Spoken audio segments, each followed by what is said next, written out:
Hi everyone,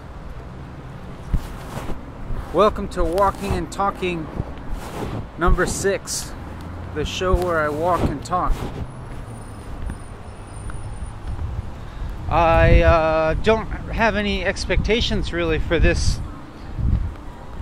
episode, and I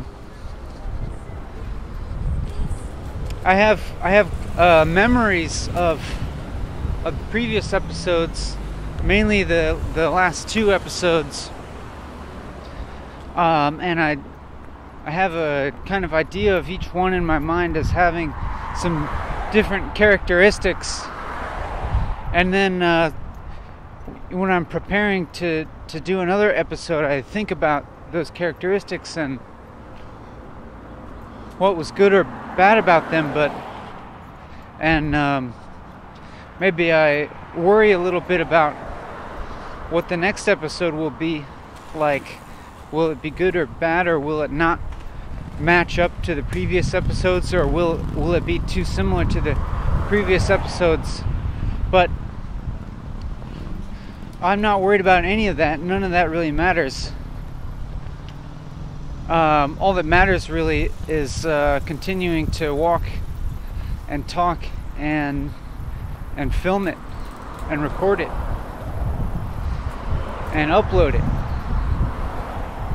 If I think about the past episodes and compare my present experience to them, then I'm probably missing out on something in the present moment. But I shouldn't worry about worrying about that either, because it's, even if I am worrying about something in the present moment, that's maybe I should learn to accept that.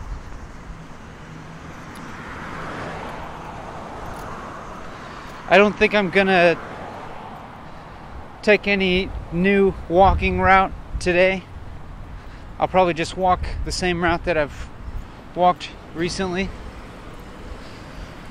because it seems conducive to walking and talking without being too distracted by other people. But maybe in the future I'll walk in a different place where maybe there will be more people and more external factors to deal with.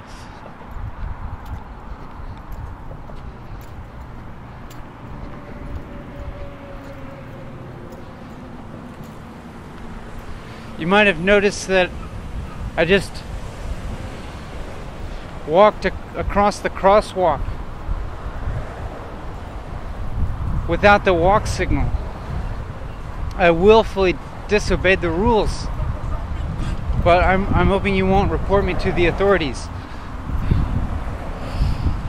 I'm sorry that I'm joking a little bit, and that's not really what I want to do. I think my aim more is to be as sincere as possible.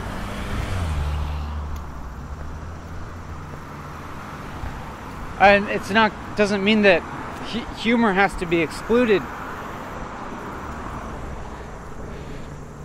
But maybe it's more like, if there is humor, then I want it to arise completely naturally out of the process of being sincere.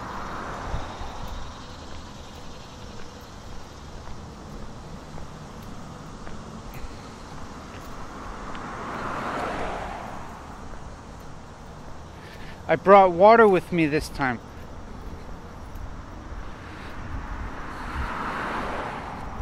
so that I won't be forced with the moral dilemma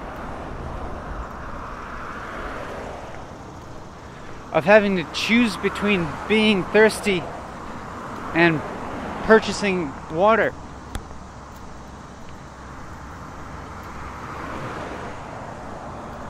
I learned from the past episode, and I've made an adjustment.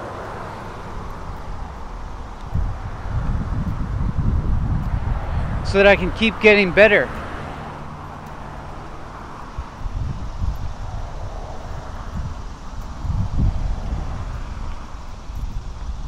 That sounds like kind of a judgment to get better.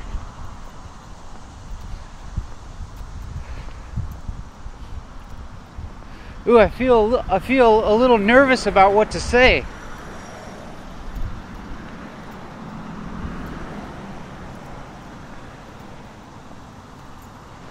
I'm empty of things to say. I don't have anything to say. I just need to focus and keep talking and not try to actually say anything. Not try to think about what I'm saying. Just keep my mouth and my vocal cords moving. But not just indecipherable sounds. I'm trying to keep my mouth and my vocal cords moving to form words and sentences in the English language. It's really, I know that it's really limited, that this is in English, and only English speakers will be able to understand it.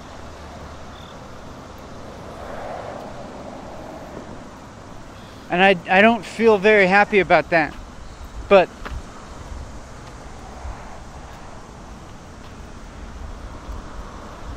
if you are an English speaker, then this is for you. I felt again self-consciousness about talking. I still feel it. I'm hearing the sound of my voice, and I'm thinking about how everything I'm saying is the same as things I've said before. And maybe this episode will be really similar to past ones. Maybe it will. I'm trying to feel okay about that.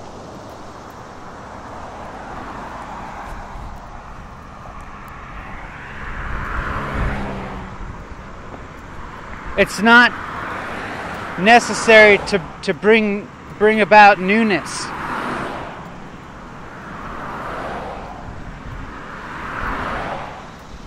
Especially not in a unnatural, concerted, effortful way.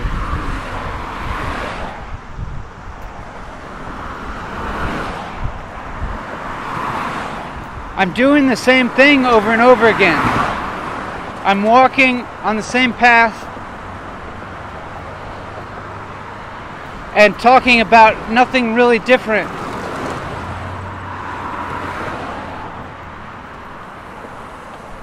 But it's never the same.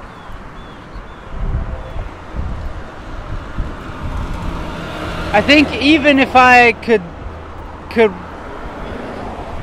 remember the exact words that I said on a previous episode and then walk and say the exact same things over and over again, it would still be different.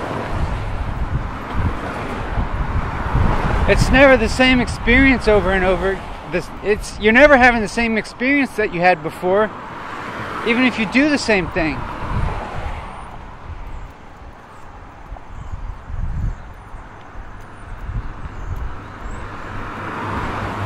Maybe you'll experience boredom if you're doing the same thing, or you're hearing or witnessing the same thing. But that's a new experience. Instead of feeling interest, you're feeling boredom. And then what happens if you keep going with the boredom? Keep experiencing the boredom.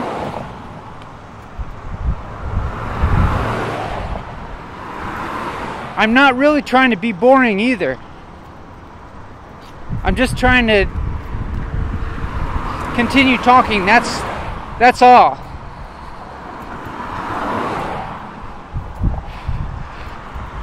And this doesn't feel very good. I don't exactly feel like I'm creating something of any kind of value, or not necessarily even it has anything inherently interesting about it. Although as I said that, there was a glimmer of doubt in my mind as I realized that I do have some trust in the process. I have some trust in this process of walking and talking that keeps me doing it, even though in many moments I don't exactly feel pleasant, or I have doubts, negative emotions, negative judgments about what I'm doing. But nonetheless, I haven't stopped doing it.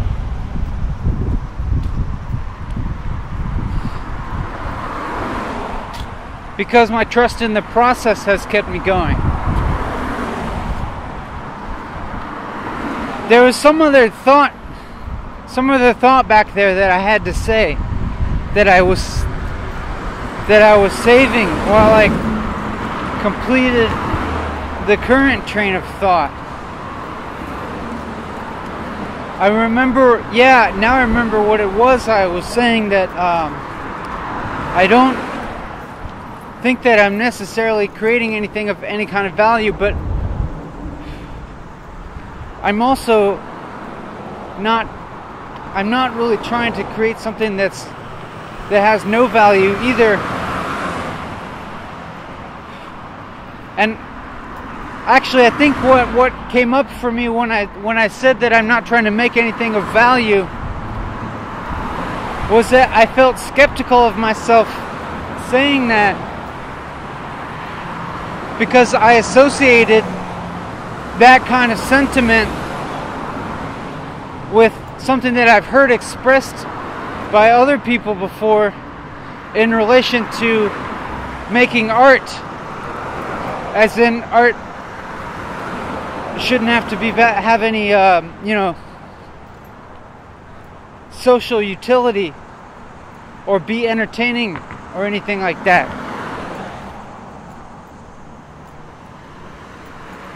And I guess I don't totally disagree with that, but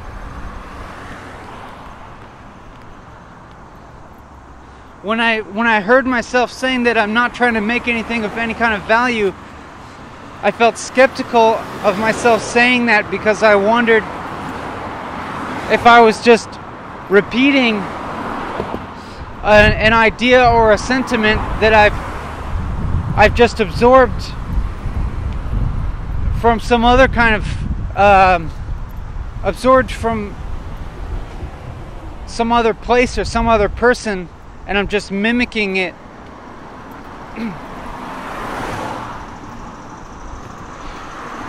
Because I identify with it, or I perceive that kind of sentiment as having a certain kind of capital, like a certain kind of cultural capital or something like that. And then when I started talking, when I said cultural capital, I wondered if I'm like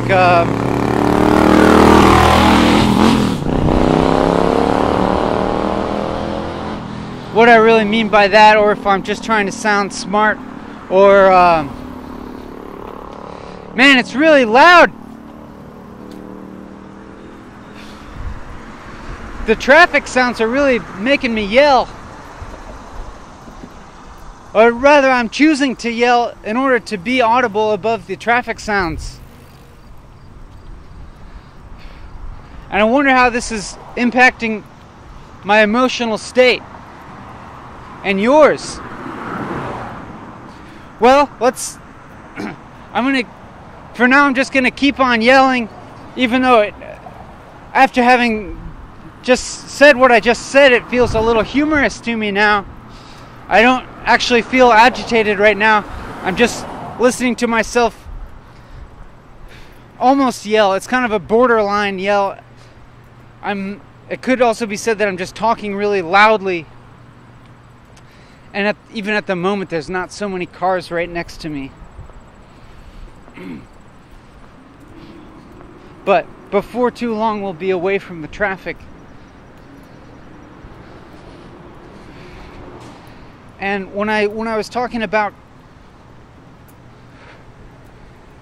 cultural capital, I wondered if I'm just trying to make myself sound smart, or if some people might understand what I mean by that, and some people might not understand what I mean by that. And I think that, I guess, to try to explain for someone who's never heard the term cultural capital, maybe I mean that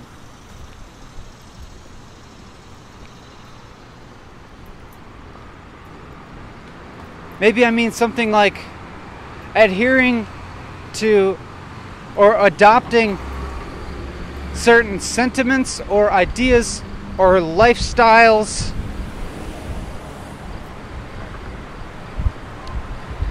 that would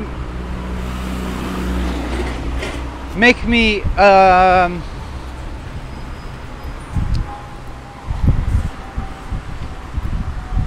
appear to be a more valuable person in some way or another, or maybe to make me seem like a better person in some way or another. So when I'm thinking of cultural capital, would be certain characteristics that I adopt, or maybe certain attitudes or practices that I adopt because I associate them with being a good person, and I'm actually adopting them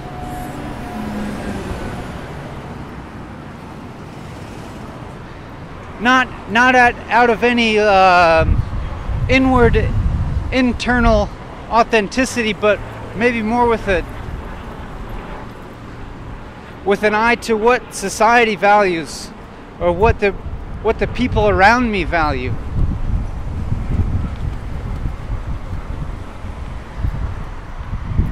So the people that I socialize with the most in real life, I would describe as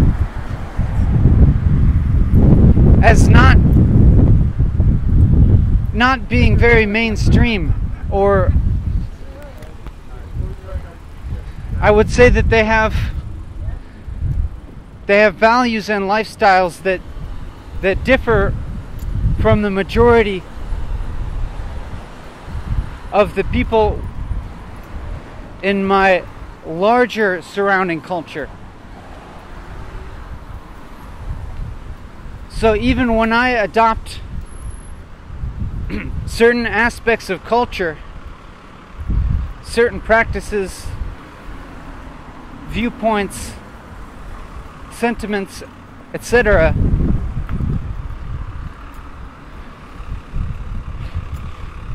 they may be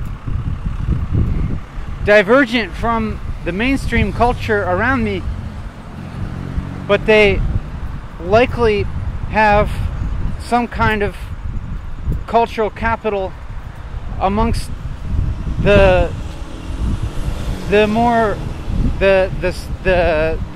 smaller,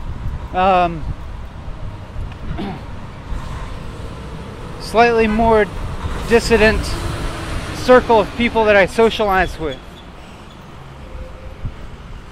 Hey, if you watched the last episode, you might remember this thing, the reishi mushroom. Look how much it's grown. It's getting bigger. Cool. That's an advantage of walking the same route over and over again. I can notice things that change. You can notice differences. If you do the same thing over and over again, you can notice subtle changes more than if you do a different thing all the time.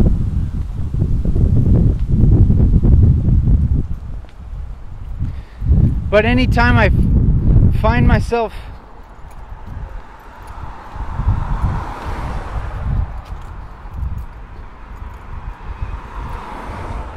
expressing a kind of sentiment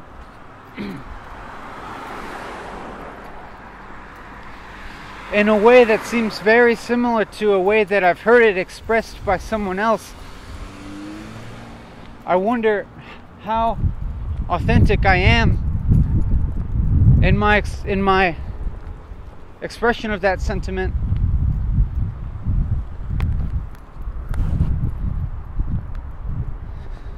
And then I wonder, is there even an authentic me to begin with at all?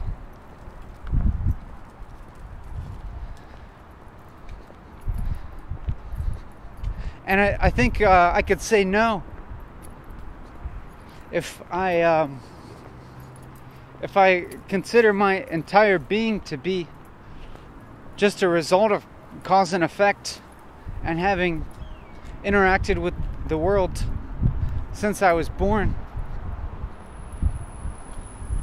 And even being born was a result of cause and effect.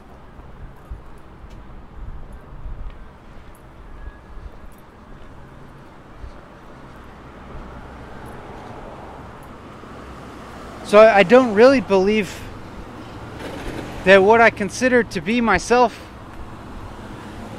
is anything more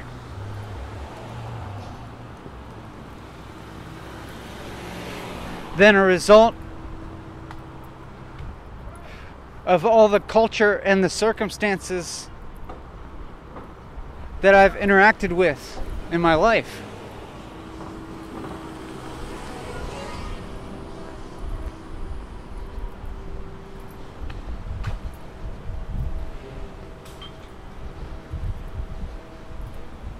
So I'm just gonna keep talking, and you know, I did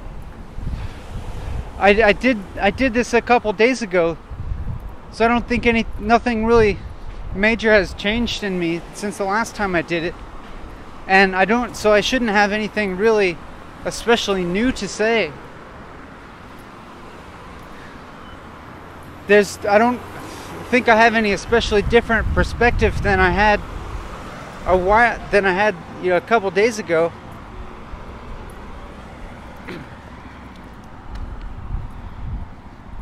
But I still want to see how this experience is different from the last time. How it's different than my memory of the last time. If it's too much the same, will I be in danger of not feeling fully engaged myself? Of feeling bored? I don't think so. I think even if I feel bored, that's like,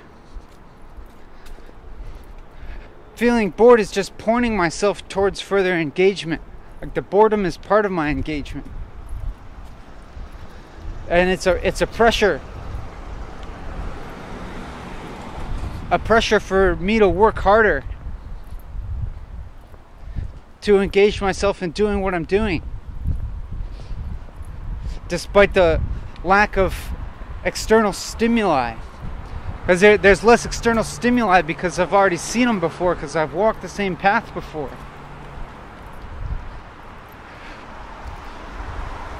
So now maybe it'll be more work for me to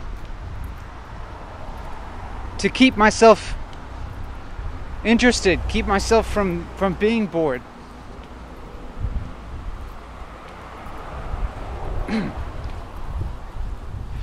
Or is it possible to be bored and accept it? I guess if you were accepting boredom, I'm not sure if it would still be boredom.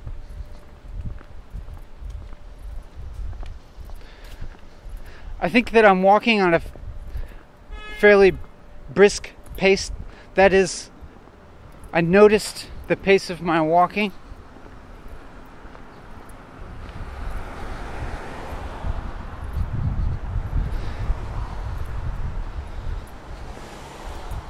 And it felt relatively brisk.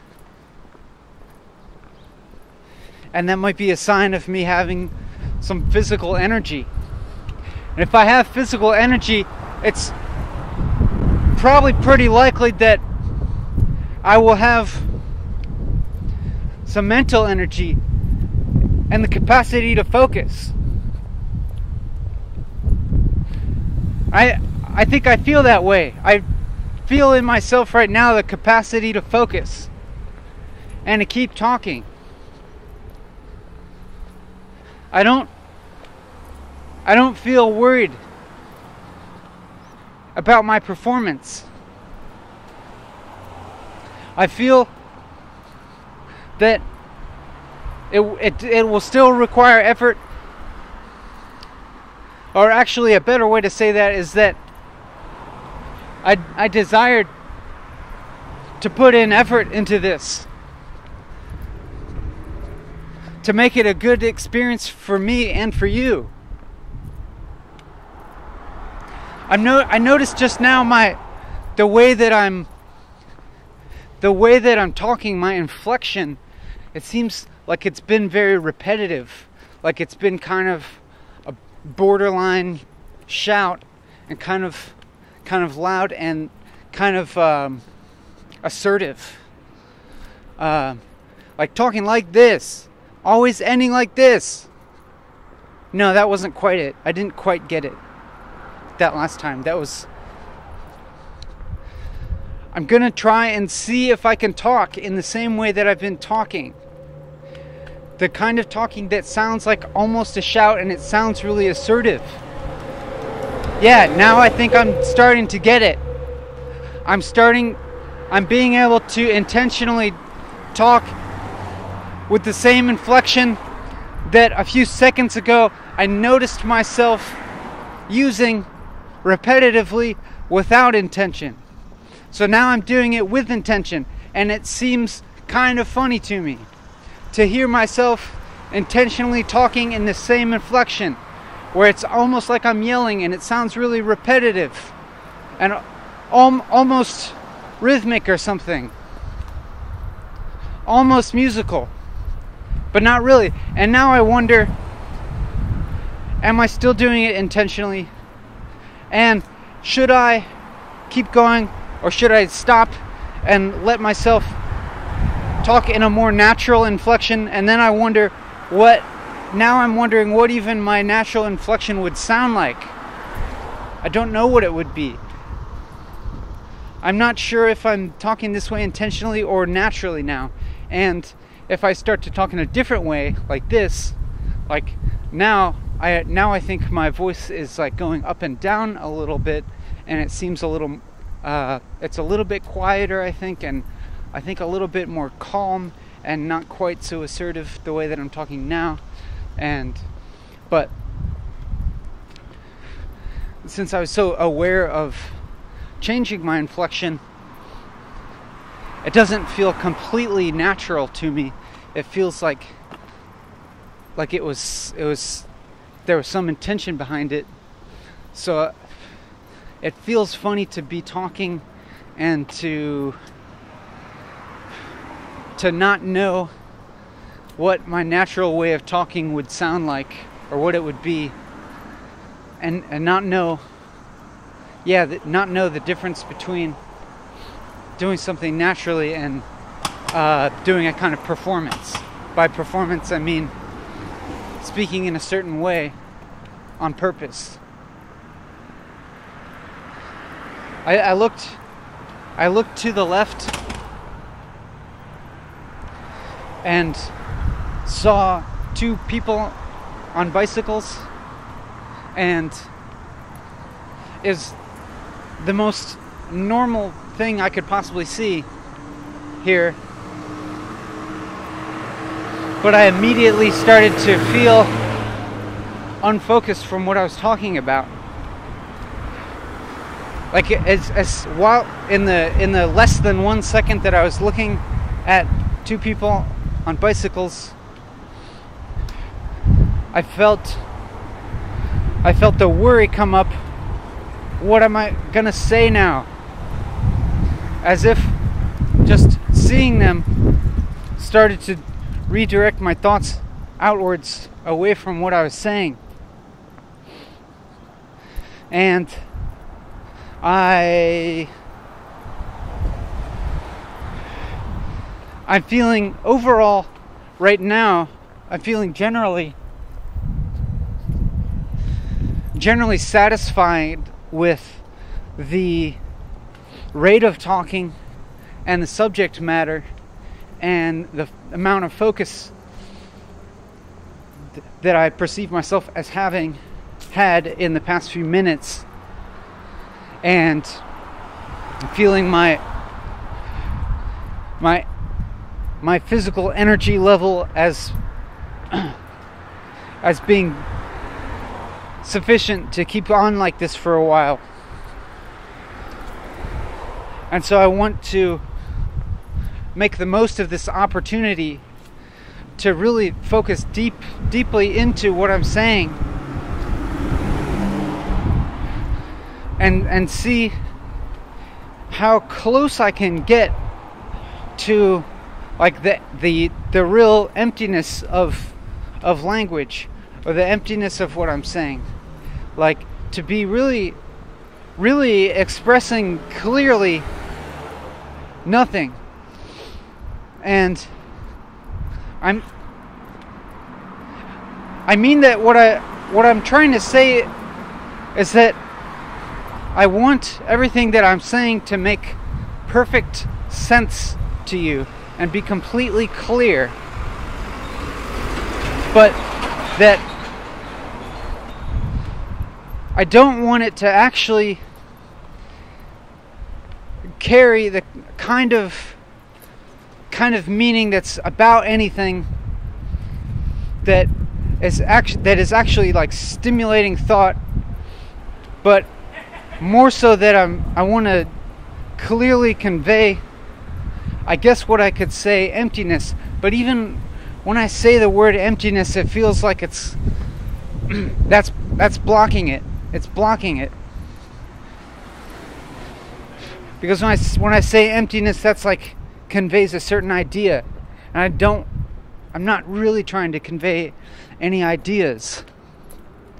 I'm just gonna like pick up my pace of walking a little bit, as I noticed in myself the physical capacity to walk a little bit faster. So I started doing that, and then I started narrating my own awareness of doing that and the process of doing it. And it's funny, when I just said the word awareness, I felt a little bit of self-consciousness, and I think it's that same thing again of I've been exposed to so much kind of Eastern spiritual practices and talking, and like Buddhist stuff.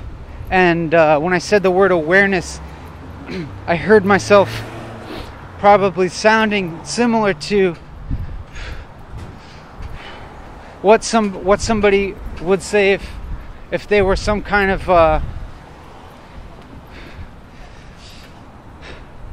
Buddhist or even just like somewhat New Age spiritual teacher, or even just like a magazine article that you would find in the grocery store that is advocating mindfulness and stuff like that. And just so maybe I want to avoid now talking about that sort of thing, especially in the language that's common. Because that sort of advice is so ubiquitous, at least around me. Hey, here's a decayed rat if you want to check it out. That I don't think it's really necessary to keep repeating it and making more of it. If you want some literature or video or something to guide you into being more mindful and raising your awareness, there's plenty of that out there. It even feels like it may not be the case for everyone out there, but it almost seems like in my sphere, you can't swing a dead cat without hitting a guy who's advocating for mindfulness and awareness.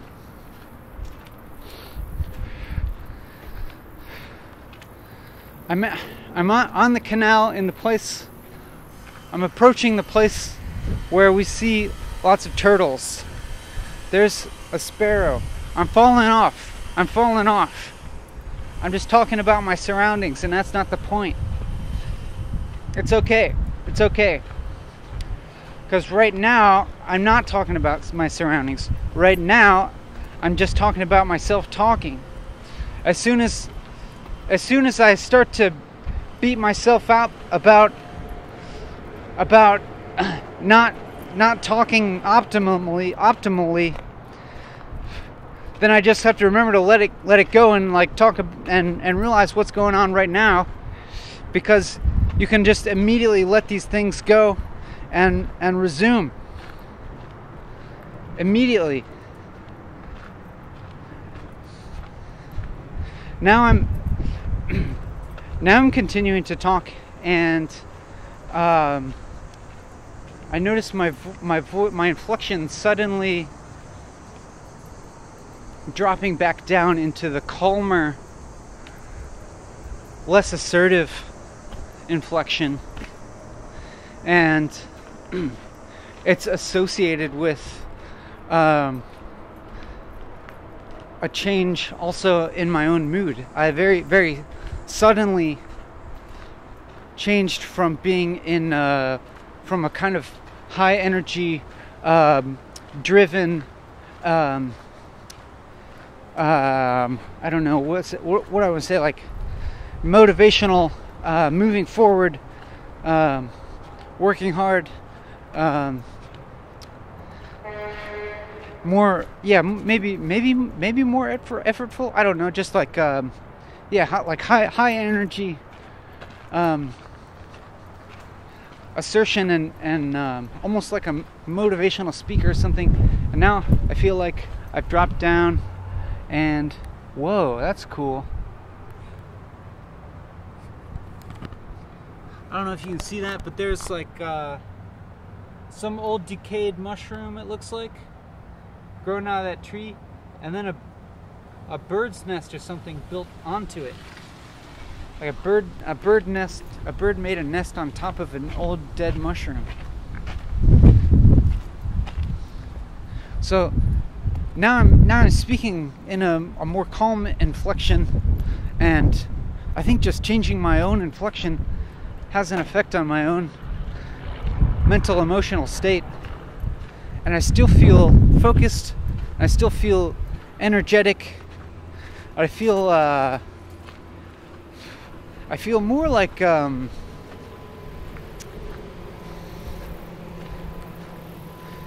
it's a calmer kind of focus, and I also feel slightly happy. Yeah, I feel more calm and happy, I think, with this inflection than I felt a few moments ago when I was like talking more assertively like this, where I felt more like I was pushing myself. And that was that was also not an objectionable feeling, the feeling of pushing myself. That felt fine too. I don't necessarily feel like this is better than that or that's better than this, but I also enjoyed noticing that the sudden change between those inflections and those emotional states. I found it entertaining to experience that, like, just kind of sudden shift, and I've been kind of talking about it the whole time. You know, as soon as I made the shift, I was just talking about the shift, and that feels interesting too. It's like just being like completely involved in my mental process, or as much as possible, as much as I can right now, being involved in my mental and my emotional state and the way that I'm talking, my inflection. It feels fun to be totally involved in those things while I'm doing them.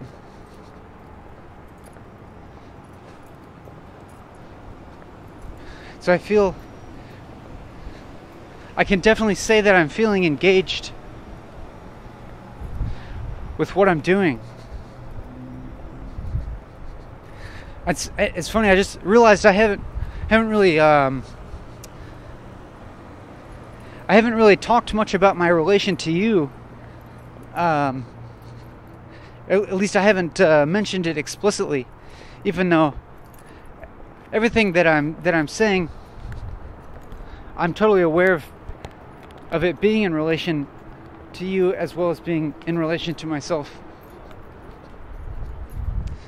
But then just a moment ago, I thought I would mention you to just as an explicit acknowledgement that I feel your involvement in what I'm doing right now. And I thought that acknowledging that might help you feel more engaged as well in watching the video, or merely listening. Actually, you know, I haven't noticed seeing any turtles yet. I wonder if I've walked past them. But here I am talking again about my surroundings. It's funny. I know that happened a lot in the last couple videos, talking about my surroundings.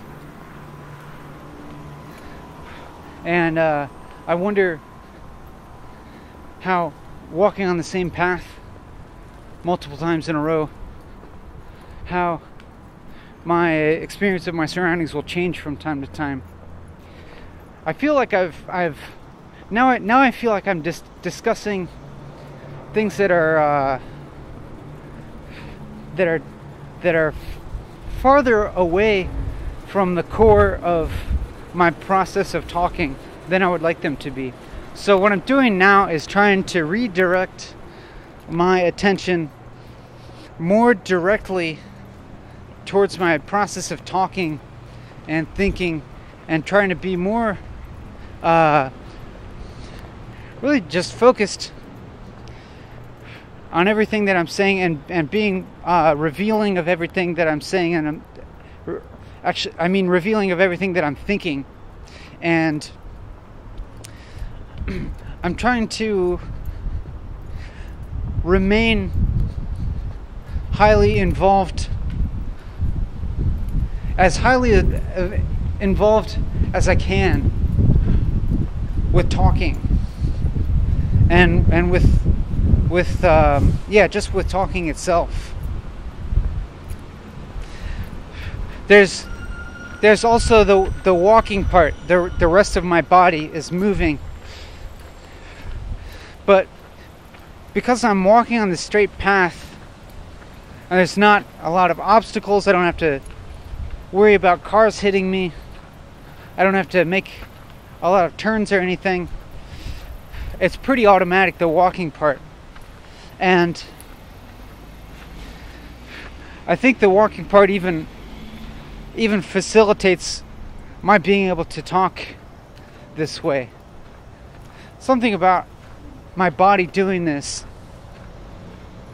makes it easy for me to focus on talking. I feel happy to be outside right now, and the weather feels very pleasant.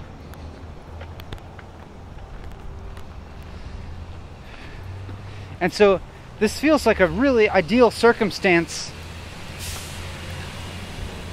to do some really focused talking, to really dig in deeply into the process of talking and really investigate like how my words are formed,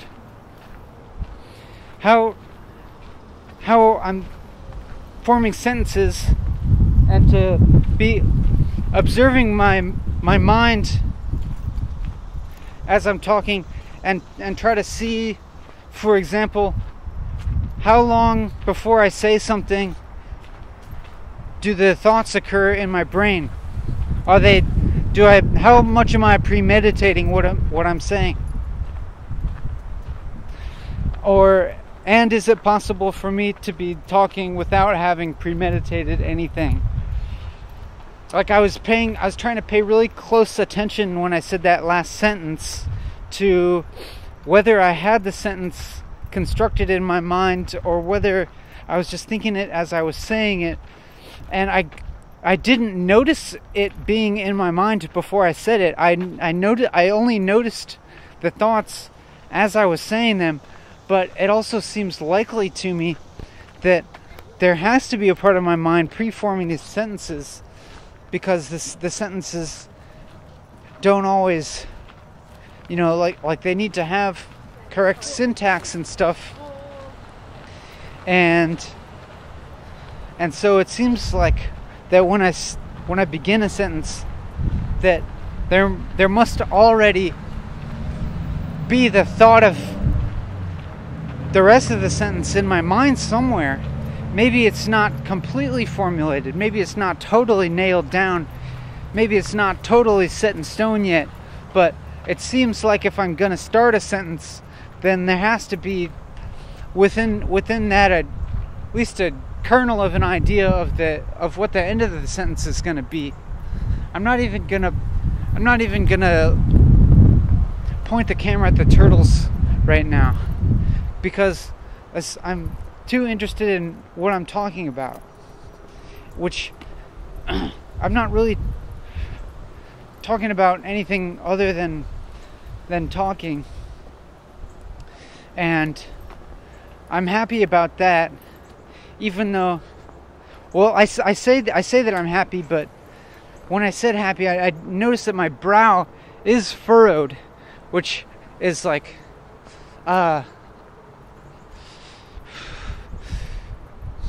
what is the actual happiness? Is it really like a physical sensation right now? Not quite, because like with the furrowed brow and like it seems to imply that I'm feeling like more like focused attention, trying hard kind of feeling. But then in the back of that, there's like there must be some form of satisfaction with that on a higher level. Like even when you're experiencing like some form of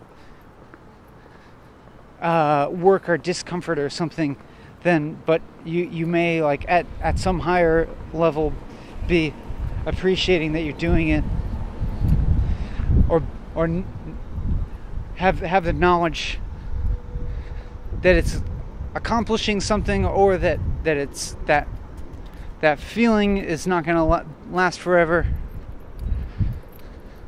and that it might lead to some sort of happiness later on, something like that. I don't know. I'm not sure if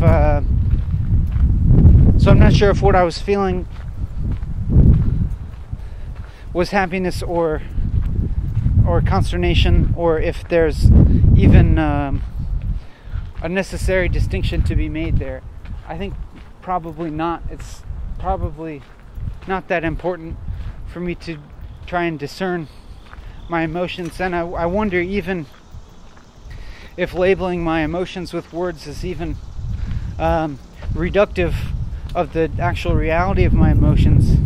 And when I say that, and what I'm thinking of as my emotions is like the physical sensations that I'm having in my body at any given moment. And so I wonder if I just dropped the whole thing of saying, of relating emotions within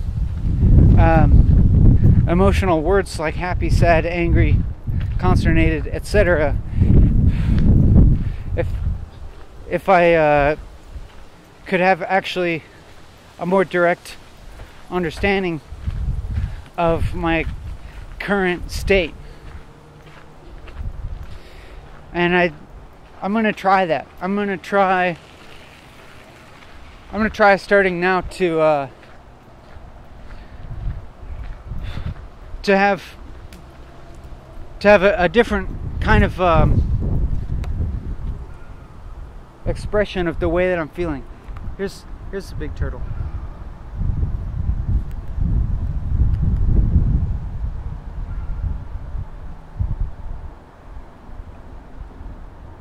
All right, we get one turtle to look at here for a few seconds. Oh, there's more. That's just a little bit of indulgence, a little treat. Looking at the turtle, it's a little treat to keep us motivated, keep us going. Just a short little break away from the work of paying attention to words. That guy was riding that motorbike last time.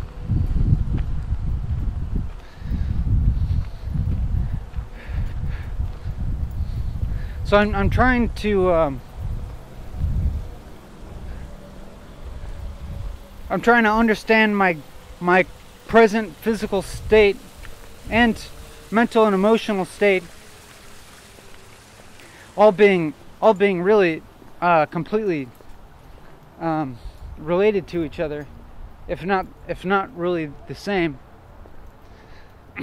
in terms other than using common emotional descriptor words. So what I have instead is, maybe I can describe the sensations that I feel in my body. I notice a feeling in the back, in my lower, at the bottom of my rib cage in the back, whatever that is, like the middle of my torso on the right side on my back. I noticed almost a tension, but not quite a tension, just like a feeling of the muscles contracting or something there, that is just really enough to alert me of their presence. And then when I noticed that, I straightened out my back a little bit and adjusted my posture a little bit so that I'm a little bit more straight up. And I don't know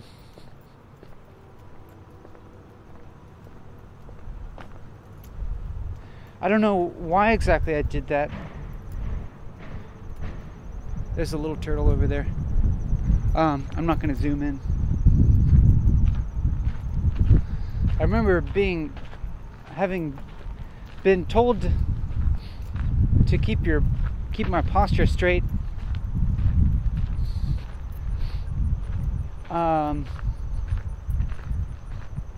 and I suppose it generally feels like a good thing to do. I can notice the bottoms of my feet as each one takes a step. I notice the pressure of the weight of my body on them, and there's like the subtle differences of the feeling of the ground through the sole of my shoe. For instance, when I step on a pebble that's larger than the other gravel here, and yeah, I keep noticing my brow being furrowed. I notice that quite often.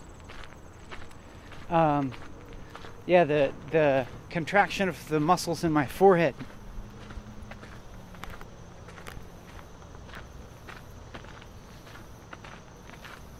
And then every time I notice that, I usually just relax my forehead. And I can notice I'm actually wearing a backpack this time to carry my water in, and I also brought some plastic bags in case I want to gather more nuts or nettles. And so I can notice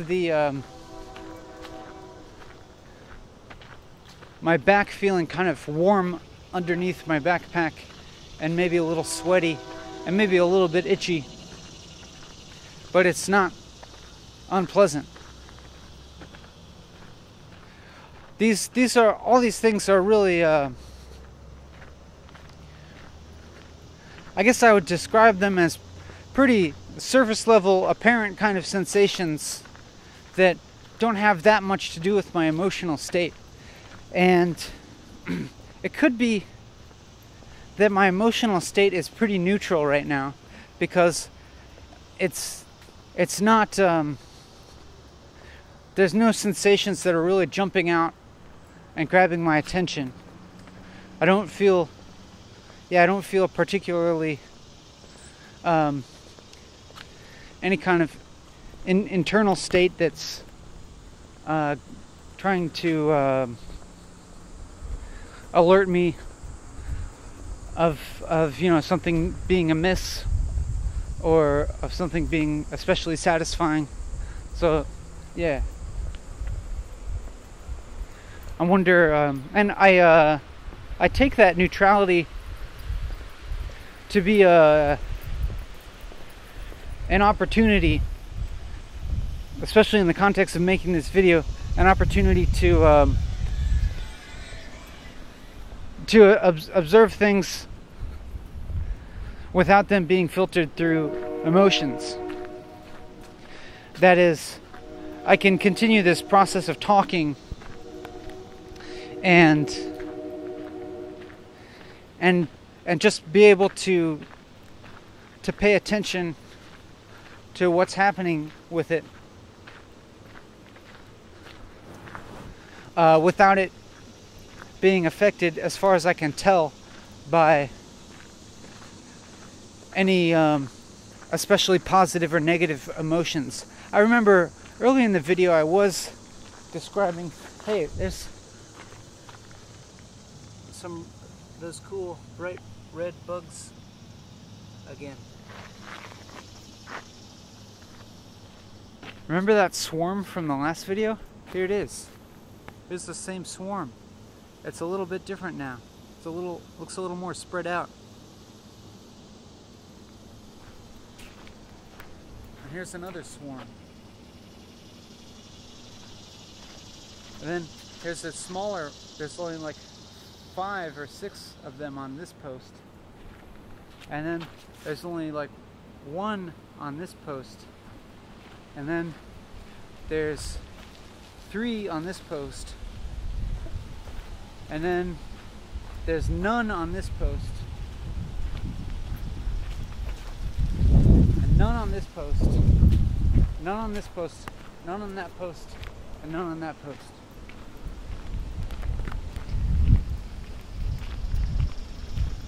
I know that I was describing some positive emotions earlier in the video, and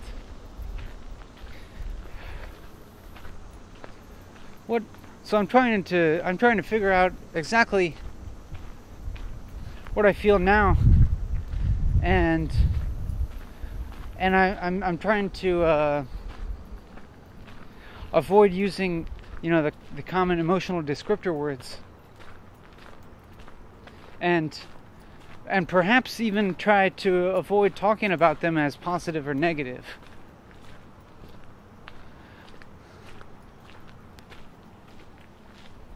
So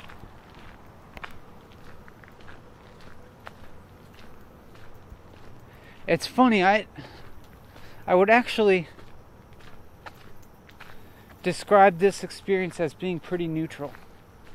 Even though even saying neutral does imply that I'm working on a positive, negative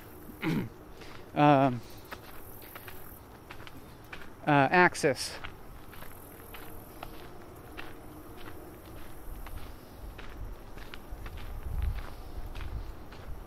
I don't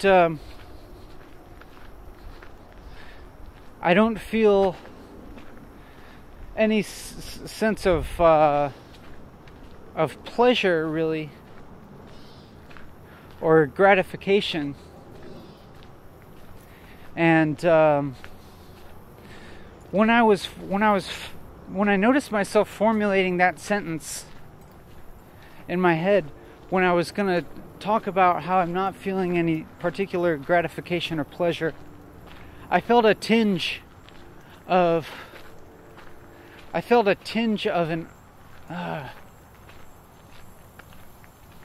uneasiness. And I know that is a emotional descriptor word, uneasy. But I'm not sure. But I had to resort to using that because I wasn't sure how to describe that in other terms. When I was formulating the sentence about not feeling any pleasure or gratification, I think what came up for me was sort of a slight memory or longing for the past, and the thought of having pleasure and gratification. Although these turtles do give me some pleasure seeing them.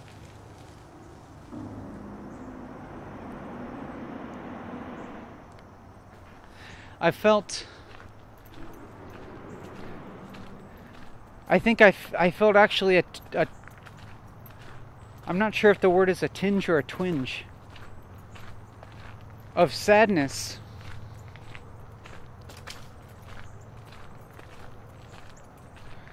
Sadness at the fact that I'm not feeling pleasure or gratification now, like I have the memory of feeling it in the past.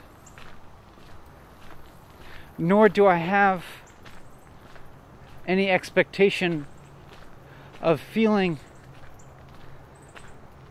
as great of pleasure as I've had in the past. And I felt sad at the prospect of continuing to feel neutral for a long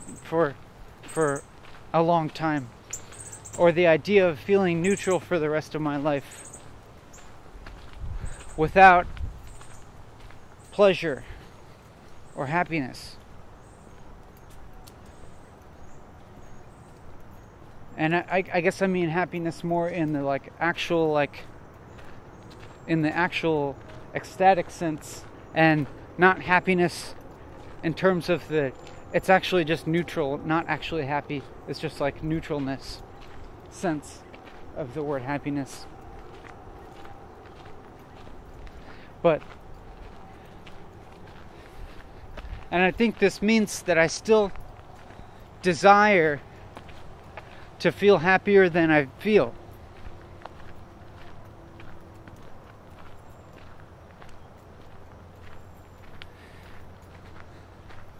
And that's a interesting thing to realize. I wasn't thinking in that sense or feeling in that sense at all until just a few minutes ago, it seems. It seems before I was feeling either the positive feelings of feeling engaged and energetic, or feeling content with my neutrality. And then when I considered my neutrality more, and I considered it as being a lack of either suffering. Whoa! Look at that squash bug. It's huge. Whoa.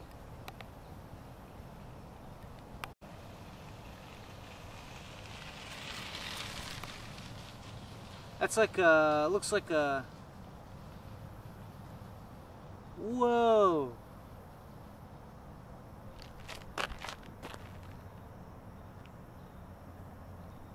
Kind of looks like a tomato hornworm. But I'm not sure. I don't know why it would be out here. Maybe it's like that might be like a Luna moth caterpillar. Maybe if you know, you can leave a comment in the comment section identifying that flattened larva. When I was investigating my own neutrality, and I began to describe it as a lack of either suffering and pain and also pleasure and happiness, then I felt sadness about the absence of happiness.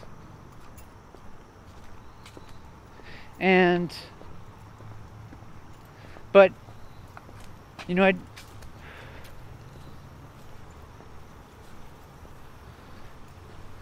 I guess I wasn't feeling, I guess it's true that I wasn't exactly feeling happiness before. But then when I noticed that, I felt sad. And I think that sadness had to do with a memory of feeling happy. Feeling happy in a different way, not just like feeling neutral and feeling content with feeling neutral, but like actual like physiological emotional joy. The kind that actually makes you smile really genuinely. And a feeling of it not involving like an effort to maintain that joy, but like actually like having it like come into you from outside, and not like you're working to try and make it yourself, because like then the actual work is like seems like it actually might negate it in some way. And I had a memory of feeling that, and I thought about the prospect of never having that again. The thought of only having it in like less intense small doses.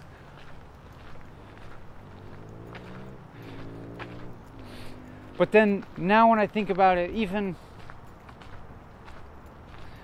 I think about the circumstances that surrounded that effortless joy feeling, and remember that those circumstances also involved a tremendous amount of pain and suffering. And I'm just not sure if I can have one without the other.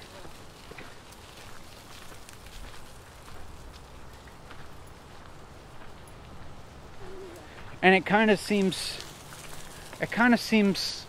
like I can't.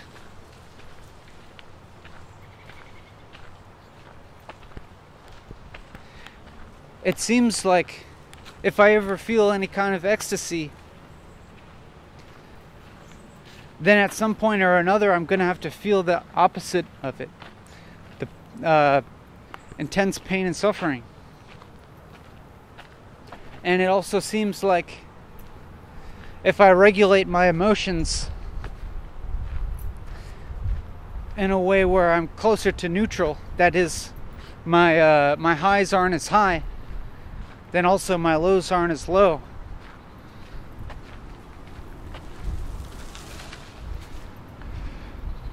But then I think, like, what's the point? What's the point of staying neutral? If the highs even out with the lows,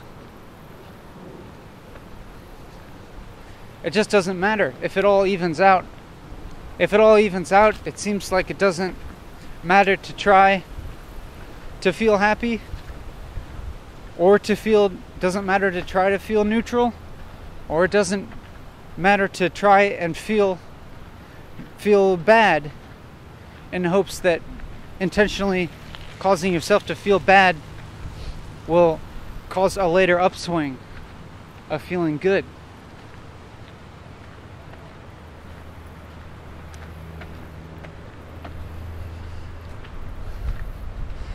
But thinking about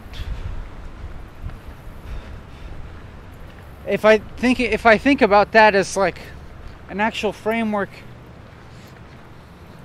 for my experience through life, I don't really feel neutral about it. I feel sad about it.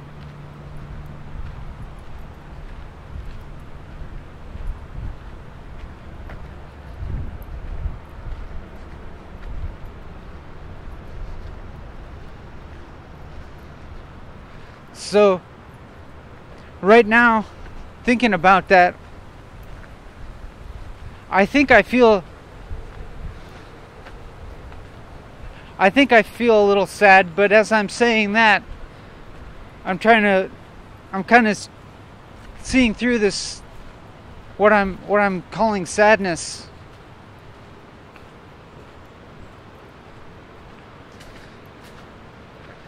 And I feel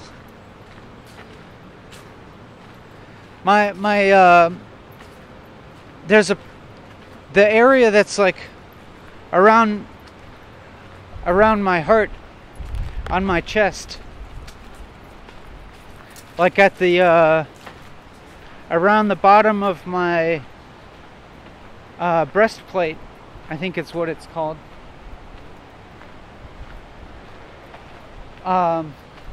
I feel some kind of feeling there that draws my attention towards it. I can't exactly describe that feeling, but it's just like I notice that area right now, and that's, I think that's what happens when I feel sad, or when I feel longing. It's like that place on my body is like, it's like jumping out at me, grabbing my attention.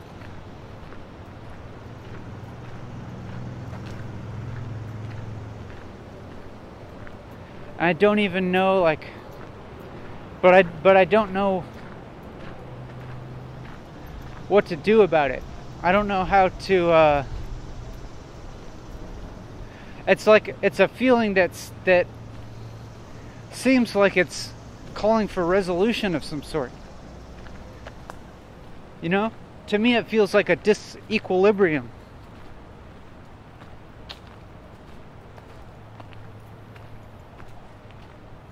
It feels like it's calling for something, like it's incomplete. And I don't know what to do to complete it. To come back to feel more of an equilibrium.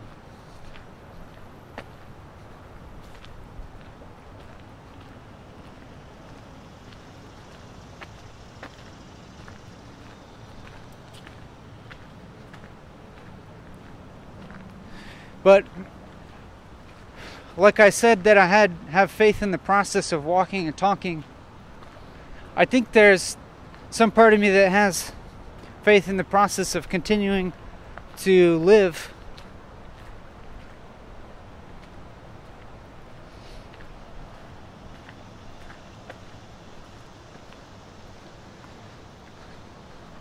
And some kind of faith that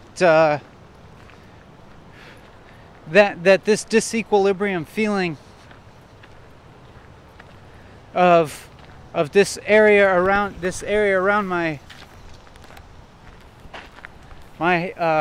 heart or bottom of my breastplate or whatever it is,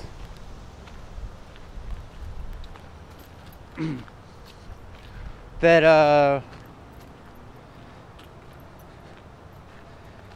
if I continue to stay alive, that somehow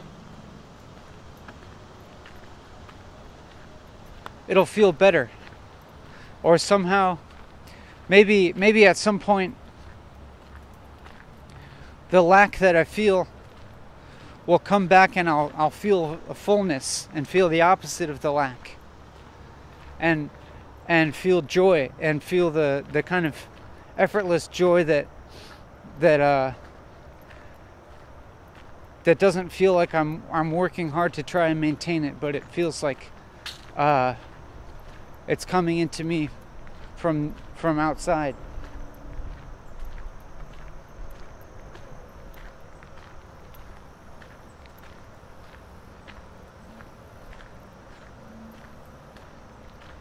Maybe that involves my sense, my idea of everything equaling out.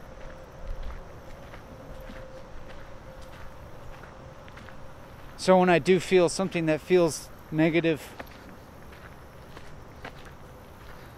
then I keep it in my mind that I'll feel the opposite of that sometime in the future.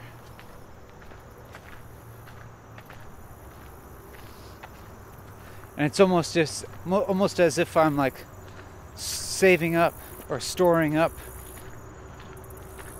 emotional capital that I can cash in the future.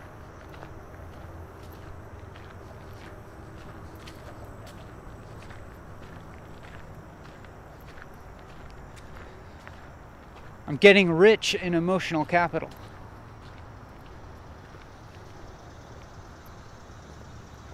That is potential positive feelings.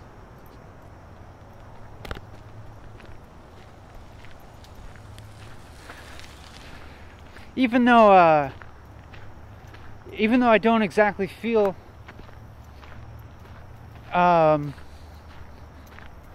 pleasure or happiness or positive feelings at the moment, I feel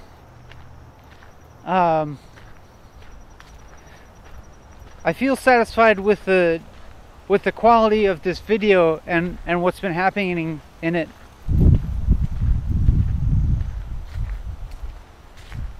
Because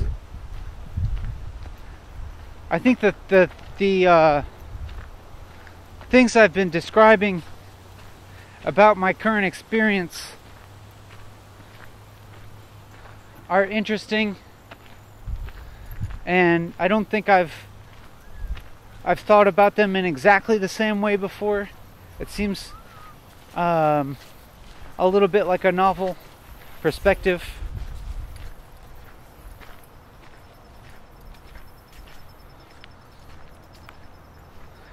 And I'm not sure that I've seen or heard or read that described in the same way anywhere else. So maybe I think that it has some value, but maybe more so what I feel is that what I've been saying is an especially sincere and candid expression of my experience, and I feel that I think that I'm communicating clearly to you, and so I think that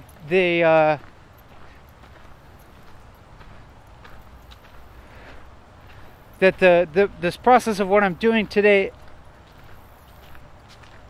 is probably resulting in some form of connection.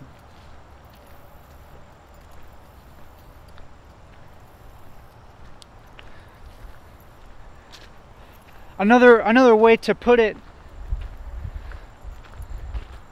in terms that are also very popular today, is that I feel vulnerable right now, or what I don't know exactly, and to I guess to be more specific about what I mean by vulnerable, it's more like, I guess, just what I just said, as in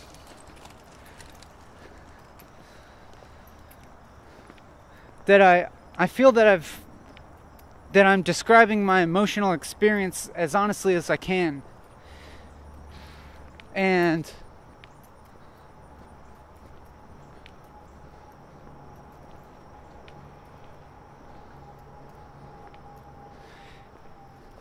in a way that's not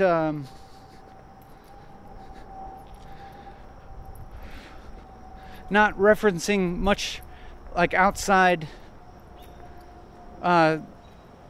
circumstances or implying outside causation. Not really talking about any causation, but just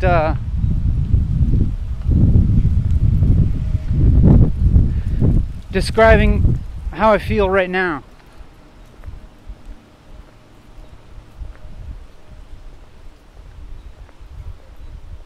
And I wonder if my general, like, relatively stable energy level and relatively neutral emotional state, that is, like, not wavering up and down a whole lot,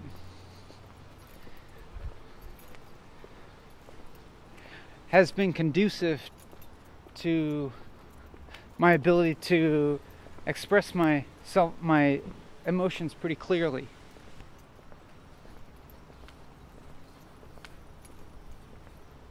I think that may be the case.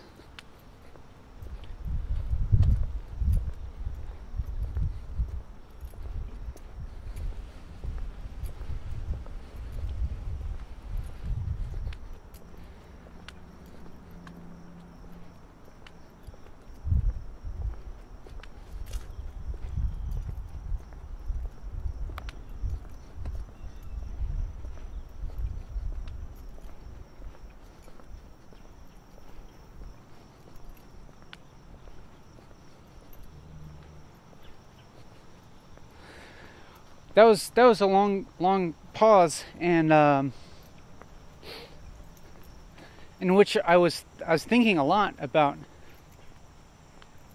what to start saying next, and I think what may have happened is that that I I started to feel a kind of attachment towards my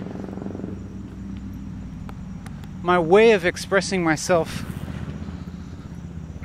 which in the past several minutes took on a very emotional tone, I think.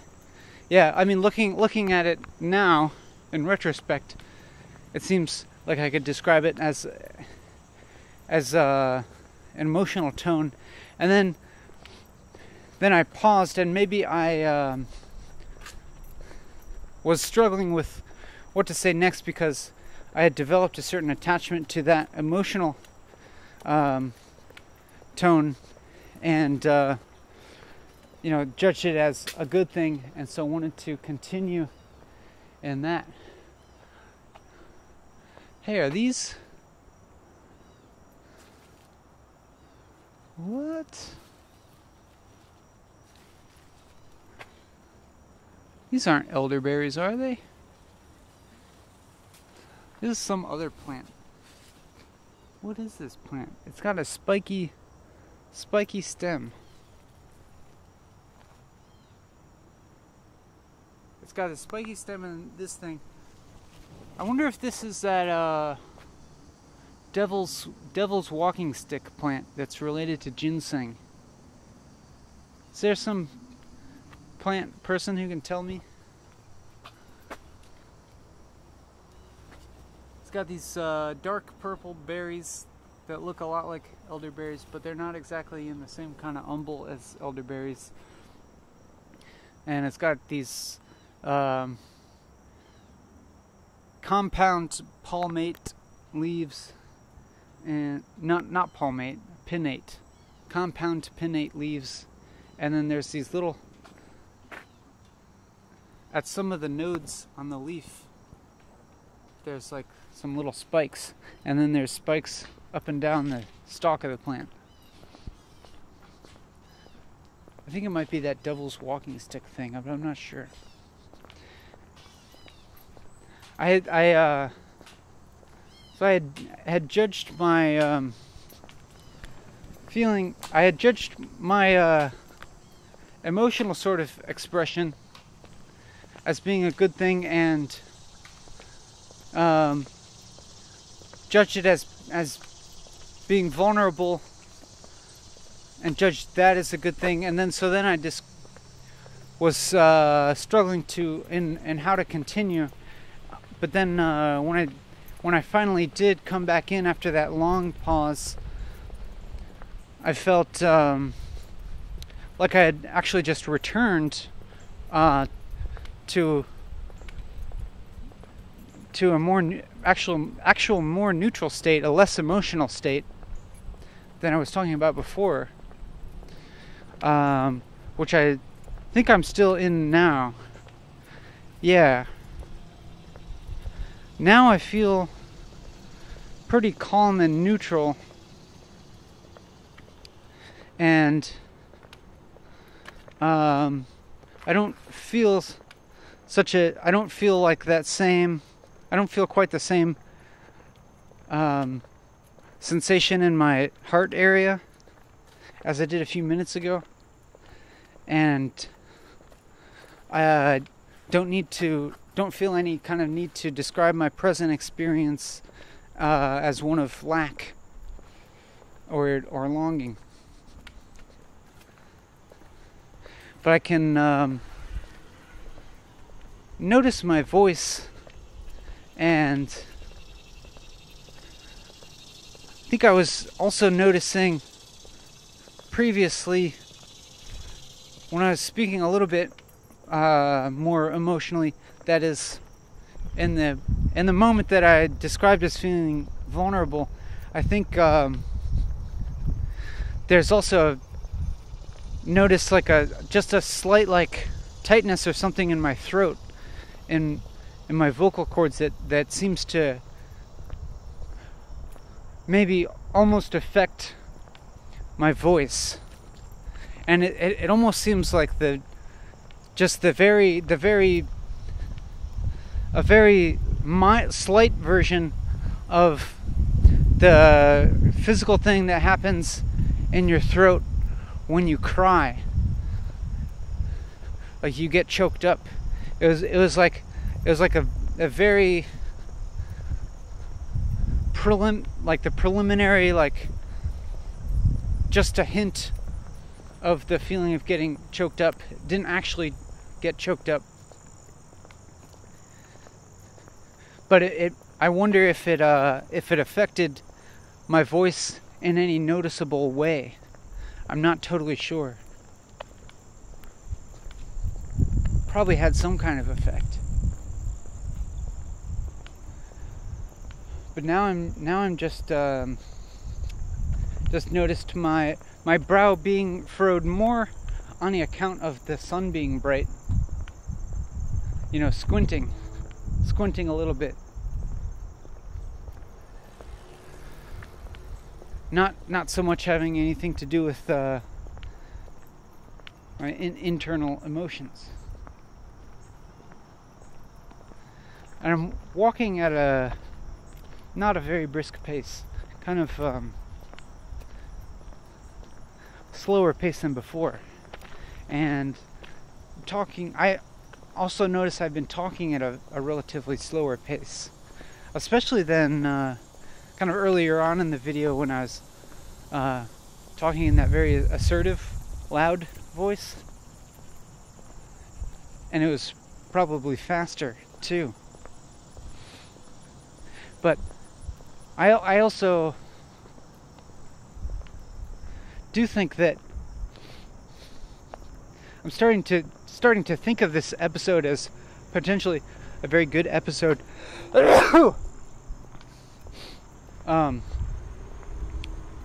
And that it's a relatively neutral and focused episode. I'm less involved with my external surroundings than I have been in some past videos. And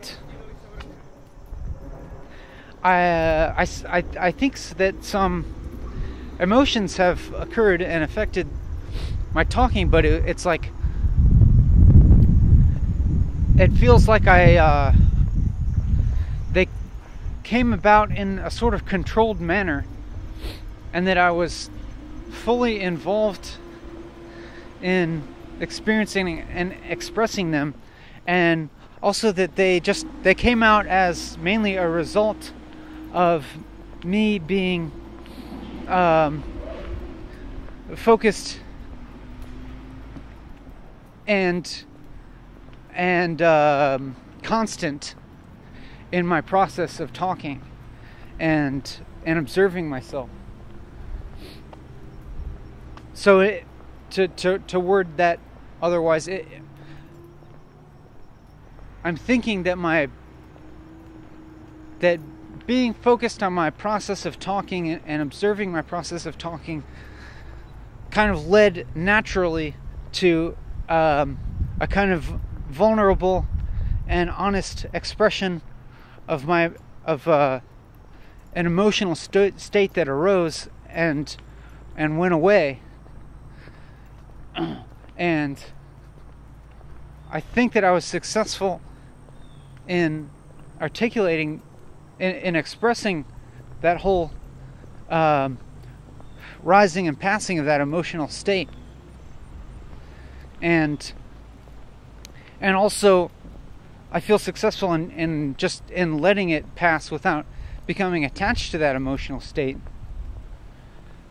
so that now I'm able to continue talking and being honest about my present emotional state, and being able to reflect on what is taking place right now, being able to reflect on it pretty clearly, I think. I mean, as far as I can tell, which is all I really have is my own observation. So then just now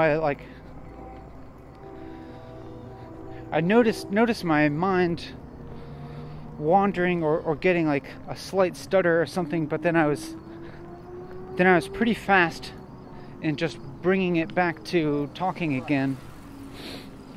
And so I still feel fine about how this is going right now.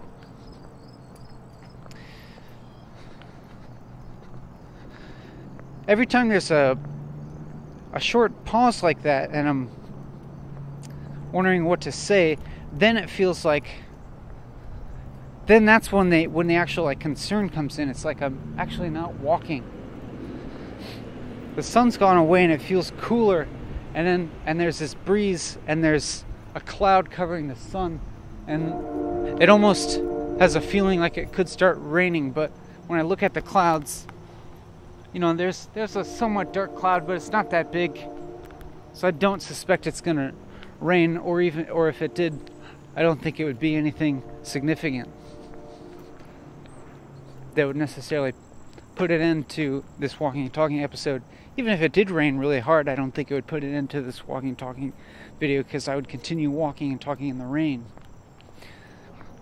So here's the place where I have the choice to go into the woods in that very enchanting environment, or continue along the relatively less enchanting trail, and I'm choosing the latter, to go on the less enchanting path, because I feel so interested in continuing this talking process and letting it continue unaffected, because it seems like it's I was gonna say it feels like it's been fruitful, but I don't want to really get into thinking about it that way, because that seems like the sort of thing that could result in expectations or attachment of a certain way of talking or a certain content that comes out. And mainly I just want to be ready to accept whatever kind of content comes out of talking, and not be trying too hard to direct it in any way that I think is good, because that seems like it would limit the possibilities and would cut off the possibility of more discovery. And so the idea of discovery, I suppose that's appealing to me, like, and in some sense maybe I'm actually valuing discovery in a way that I shouldn't be thinking about. But since I am, continuing to walk on the the big flat and paved trail, where I don't have to think about my surroundings very much, I think that I'm doing that because it has the potential to focus the realm of discovery into more into what I'm actually saying, than let it spill out into the external world. That's kind of assuming that that the experience of discovery would happen either way, whether it be more in relation with the outside world or more in relation with my inner experience and what I'm talking about. I feel a little bit thirsty, and I brought water with me this time, so I think I'm going to drink some water. And I might even be able to continue walking and talking while I do that. Although there will have to be a moment of swallowing water while I'm drinking, in which I won't be able to form words.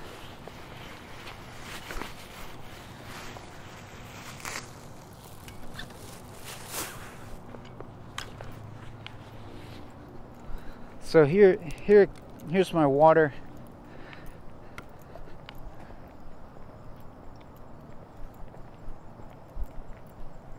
And you might have seen this purple thing floating in it, but you don't need to be concerned because it's just a small piece of seaweed, dulse to be specific, that I put in my water in order to contribute some minerals and electrolytes to the water, which were removed in the process of reverse osmosis, which is how I filter the tap water.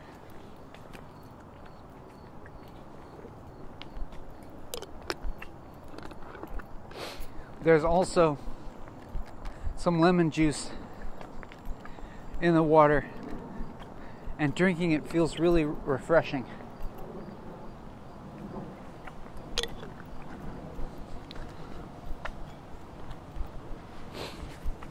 My biological need for hydration is being fulfilled as I speak. And when I took off my backpack, I felt the breeze on my back, which felt also cool and refreshing because my back has become a little bit sweaty being underneath this backpack. What I'm talking about now in the past couple minutes has been, I guess I could call it gross level things going on, and I think I would actually like to be aware of more subtle things going on, even through those things happening. I suppose that I'm interested to see if I could describe those things happening, like drinking water, taking off my backpack, putting it back on. I'm interested in trying to be aware of a more subtle experience that's happening while I'm doing those things, other than just describing what I'm doing. That is, like, maybe what emotions I'm feeling, or being more attuned to specific feelings in my body and my mind, like while I'm doing those actions. And it's a little harder to be attuned to that while I'm doing them, just because they're an aberration from this longer term process that I'm doing of just walking. And the just walking is such an automatic physical thing that I'm so used to that it's easier to be attuned to the other things going on besides just walking. I still noticed it's funny, I looked over to my left where there was a little bit of a clearing in the brush, and I saw the river, and I saw some kind of inflatable flotation device on the bank of the river, and I felt another twinge of sadness and longing associated with seeing that. And I think it had to do with seeing that flotation device and thinking about swimming in the river in the summer, and feeling a sense of longing of doing that specifically with other people, and that being a happy and pleasurable, ecstatic experience. It's really less the experience of swimming than the experience of being with the other people doing it.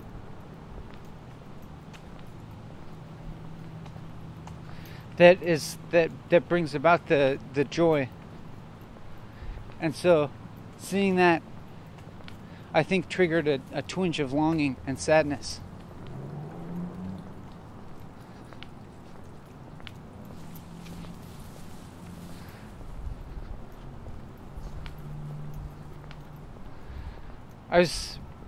There was another gap there, and I was thinking of what to say next, and I thought of one thing that I judged as not being as good to say.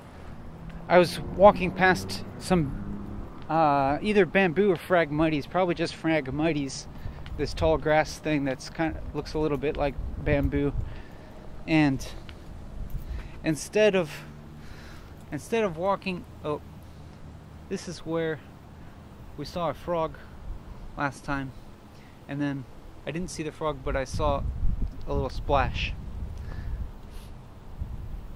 which is probably evidence of the frog. Not the big frog, but the small one. Whoa, there's another splash.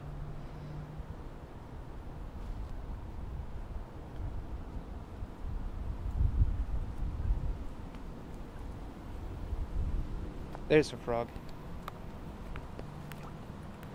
Whoop. Let's see if I can find it on the screen. It's pretty well camouflaged.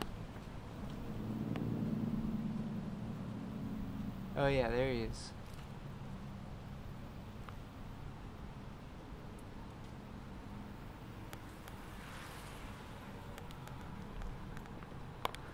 I said he, but I might be misgendering that frog.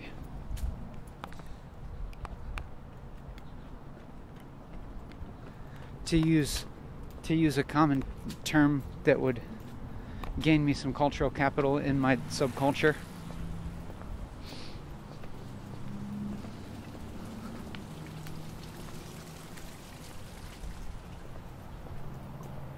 I was walking past the phragmites that was kind of leaning over onto the path, and I considered walking around it, and then I just walked through it, and walking through it, you know, just like brushing against it and letting it move to the side a little bit as I walked through it, felt like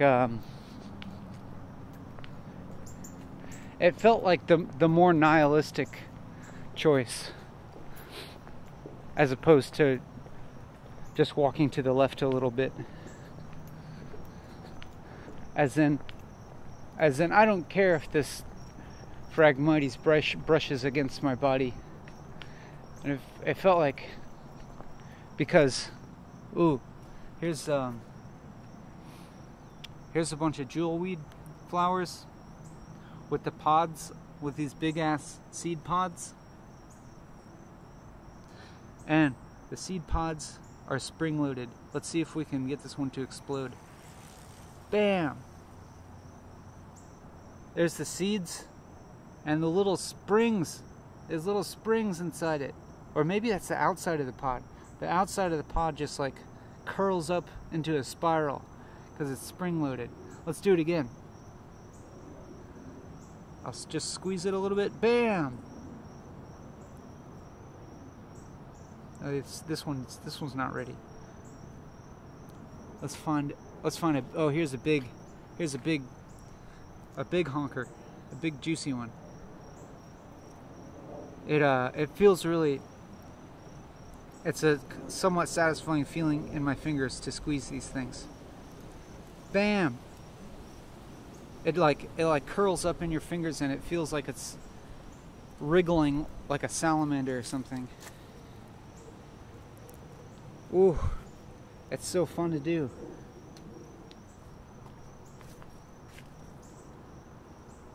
Bam! Oh, that one like popped open. That was a doozy. Here's a big one. Here's a really big one. Whoa! It exploded. It exploded with the force of 2 tons of dynamite. All right. Enough hyperbole. There's so many of these that I could continue doing that for hours on end. Why don't I? Why don't I just do it? Bam. That one didn't go. They have to be kind of plump. Plump. Bam. I could just do that for the rest of the video. But I should really continue walking and talking. What was I talking about before that? Oh yeah, I nihilistically just walked through the Phragmites grass and let it brush up against me, feeling what was I feeling and talking about before I did that, or when I did it? Oh yeah, I was talking about feeling the sense of longing that was triggered by seeing the flotation device in the river,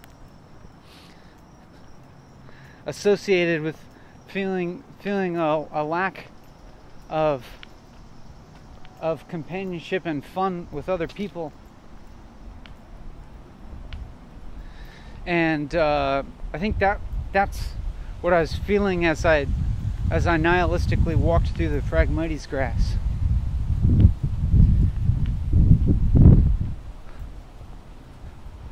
Maybe like a very mild form of self-pity or something.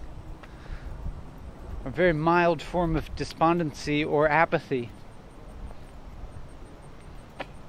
But only mild enough to cause me to not take one step to the left to avoid brushing up the grass. Because the brushing against the grass itself doesn't have any real connotations, I don't think. Like I could have brushed against the grass for fun and pleasure. And maybe it did. Maybe my feeling of longing prompted me to brush against the grass just to feel the contact of another living organism on my skin. And similarly with the bursting jewelweed pods.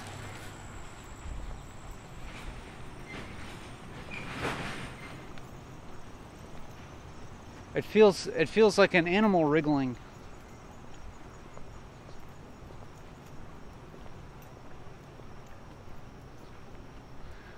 Which gives me positive feelings in association with, like, I don't know what, some kind of animal companionship or something like that.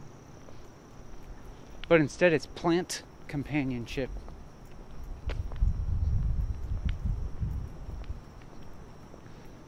Not quite the same as human companionship, let me tell you. But now I think I'm starting to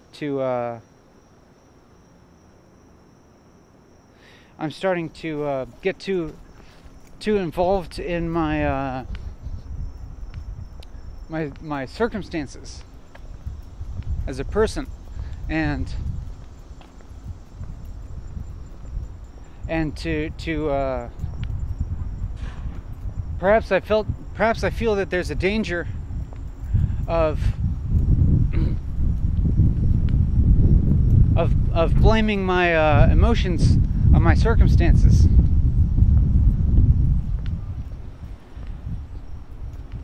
Rather than exercising my agency and directing my emotions towards a more productive way of being and a more positive experience, regardless of my circumstances. I suppose that's my goal, if there is one.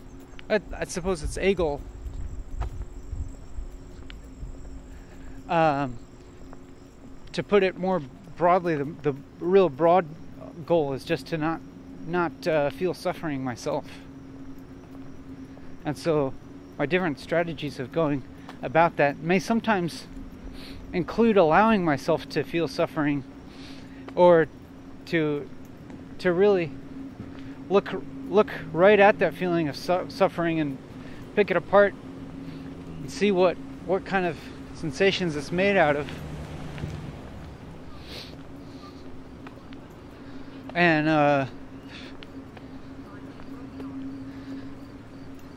see if those sensations are giving me any direction of what to do.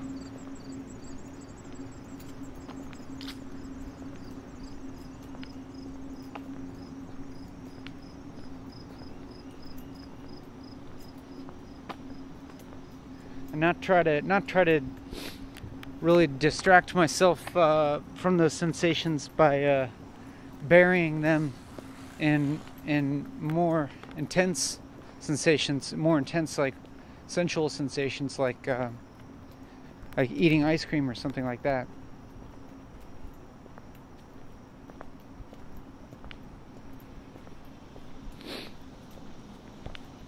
I continued. There was a gap of talking as I walked past another person on the trail,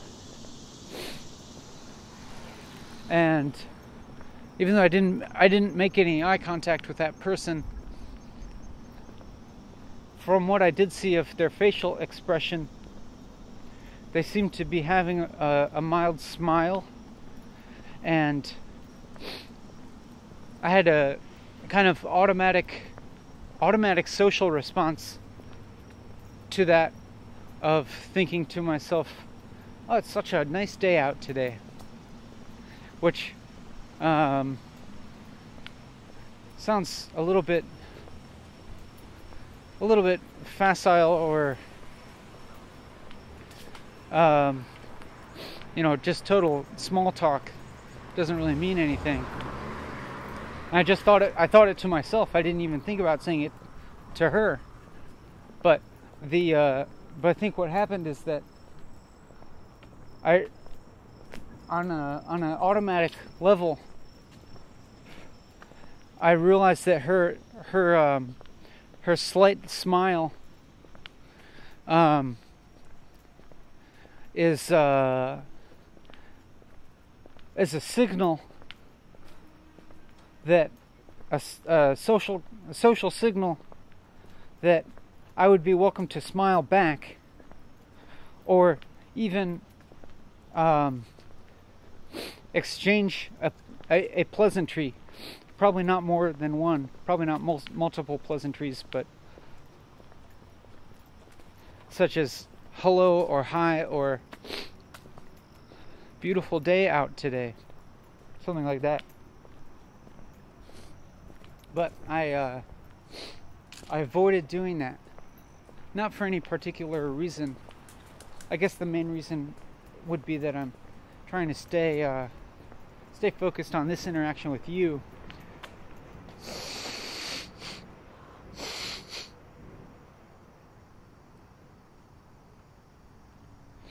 As if I'm faithful to you, but I'm also aware that you wouldn't want me to have the sort of relationship with you as a viewer, as a YouTube viewer, where I feel obligated to avoid interacting with people in real life. Maybe you appreciate that. I don't know. But I'm also guessing you wouldn't mind it if I exchanged pleasantries with somebody. But honestly, I just didn't really feel like it.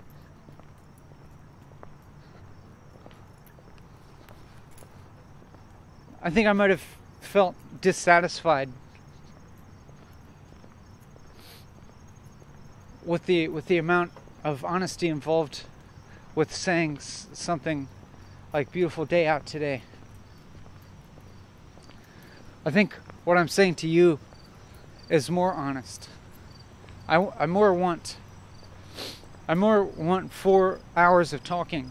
That's what I want instead of exchanging pleasantries.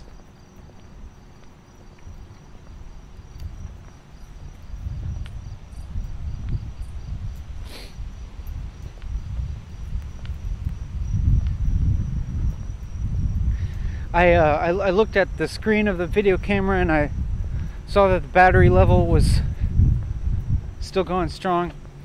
I don't know how long I've been going, actually, because there's a point earlier in the video where I accidentally stopped the recording, and so it cut the file into a file, and then I immediately started it again. So I don't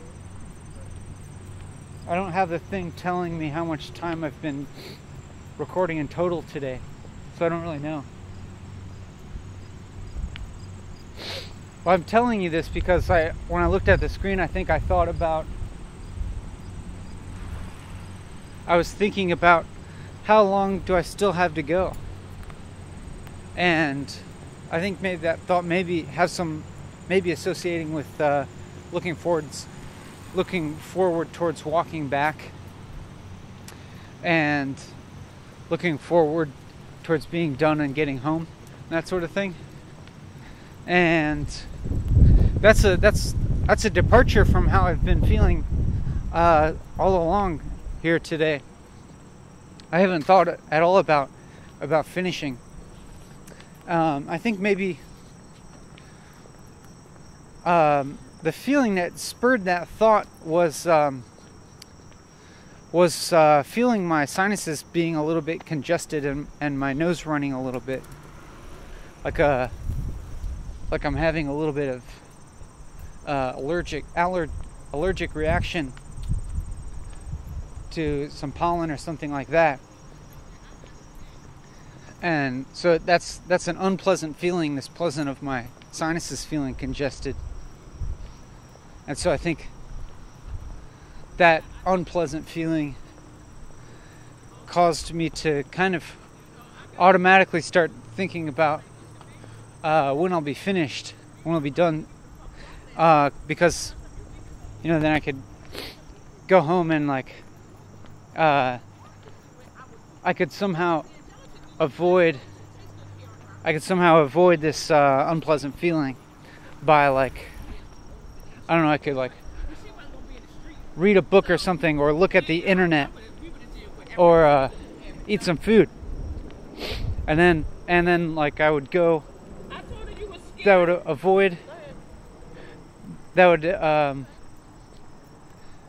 it would keep me from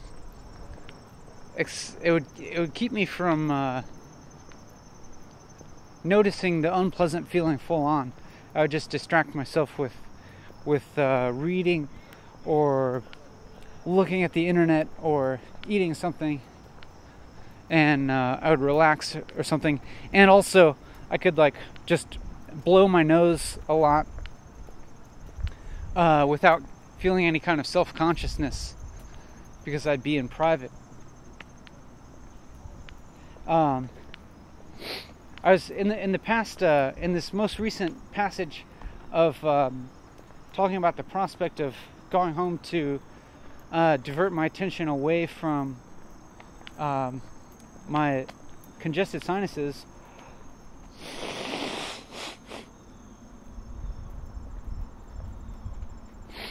I was actually feeling very distracted, and I was talking about that while thinking about another thing. And you might have noticed that there was a woman on the side of the trail having a conversation, a very animated conversation, with some unknown person on the other side of a phone. And because it wasn't a phone that she was holding, it was apparently some kind of headset or something, or a phone already clipped to her ear or something, and so her hands were free, and so she was just kind of talking very animatedly and gesticulating as well.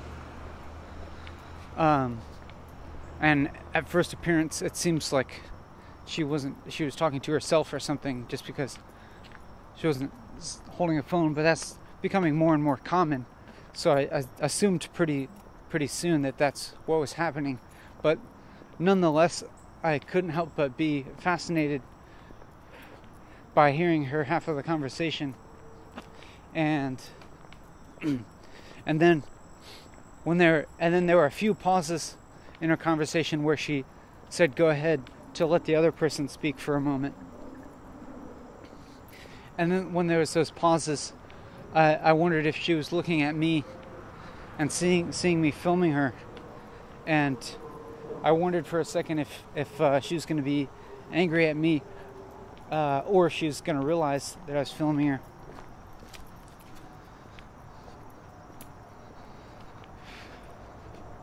And so I felt a pressure to continue talking about something completely unrelated, just to make the impression that I wasn't paying any attention to her. And I think that was fairly successful. I'm feeling a little bit more physically tired than I was at the beginning of the walk. It is like the muscles in my back are alerting me to their presence a little bit more, and also in my hips and in my feet.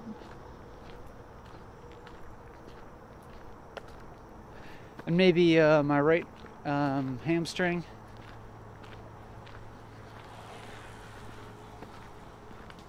It doesn't feel, it's not feeling bad or anything, but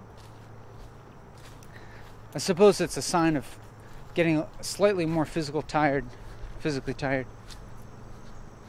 And I'm also noticing myself feeling thirsty again, so I'm going to stop. Actually, maybe I don't have to stop, but I'm going to take off my backpack, and my right hand is under the strap, and I'm like sliding it off on my right shoulder, and then I'm grasping the left strap with my left hand and sliding it off on my left shoulder. And as soon as I do that, I feel this really refreshing cold breeze on my back, which has become sweaty under my backpack. And I'm pulling out the water and feeling a little bit dismayed at how one of the two plastic shopping bags that's in my backpack was clinging to this glass bottle because of the spot where there's still some adhesive left on the outside of the bottle, which previously held on the label of the bottle, which I tore off, but it left some glue on there, and then the plastic shopping bag stuck to the glass, and it required minutely more effort and an additional hand to remove the bag from the water bottle in order to drink the water in an unencumbered way.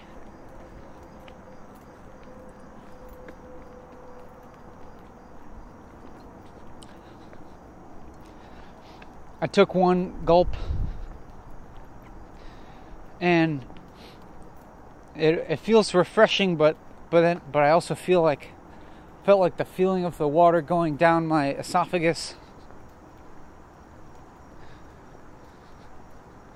and almost a feeling of my stomach feeling like slightly full or something,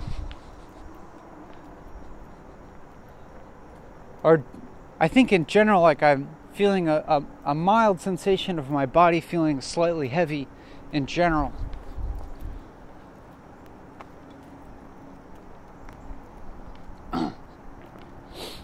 And still my sinuses feeling like slightly congested. So I'd say none of these feelings are exactly pleasant,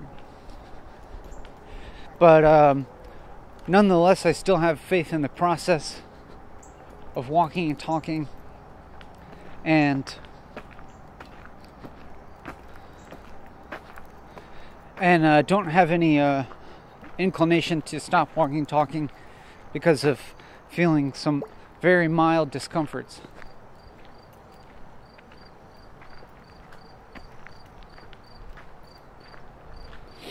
I did the thing where I filled my mouth up with more water than I could swallow in one gulp, and so I just kind of do a few gulps in a row while some of the water awaits in my mouth, in my puffed out cheeks, while I take about 3 gulps in order to move all of it down my esophagus. I'm going to try and keep walking while I take off my backpack and put my water bottle back in it, and then zip it back up and put it back on.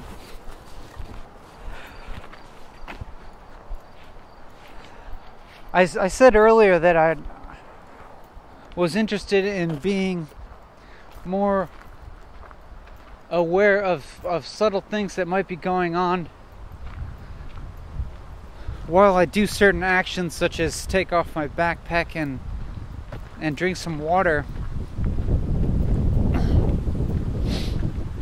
But and so I was trying to pay more attention to that while I did it this second time. But again, all I really talked about was the physical things that I was doing. And it seemed like I was actually just focused on doing those things, and there was nothing else of interest, especially, or I didn't really notice anything more subtle. And so I just talked about the physical things that I was doing in a little bit more detail than the last time. And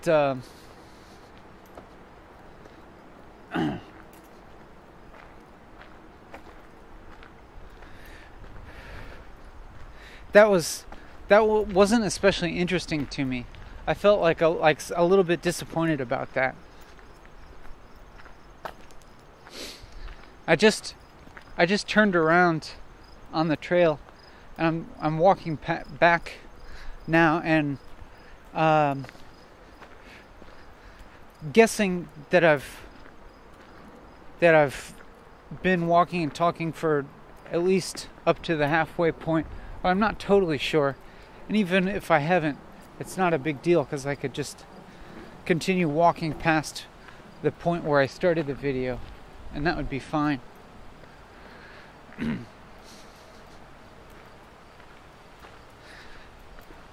And even as I turned around past that, when I was turning around, I was still feeling like a slight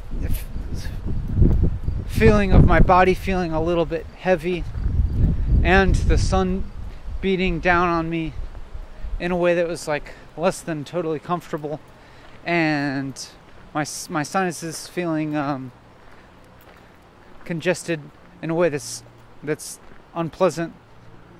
And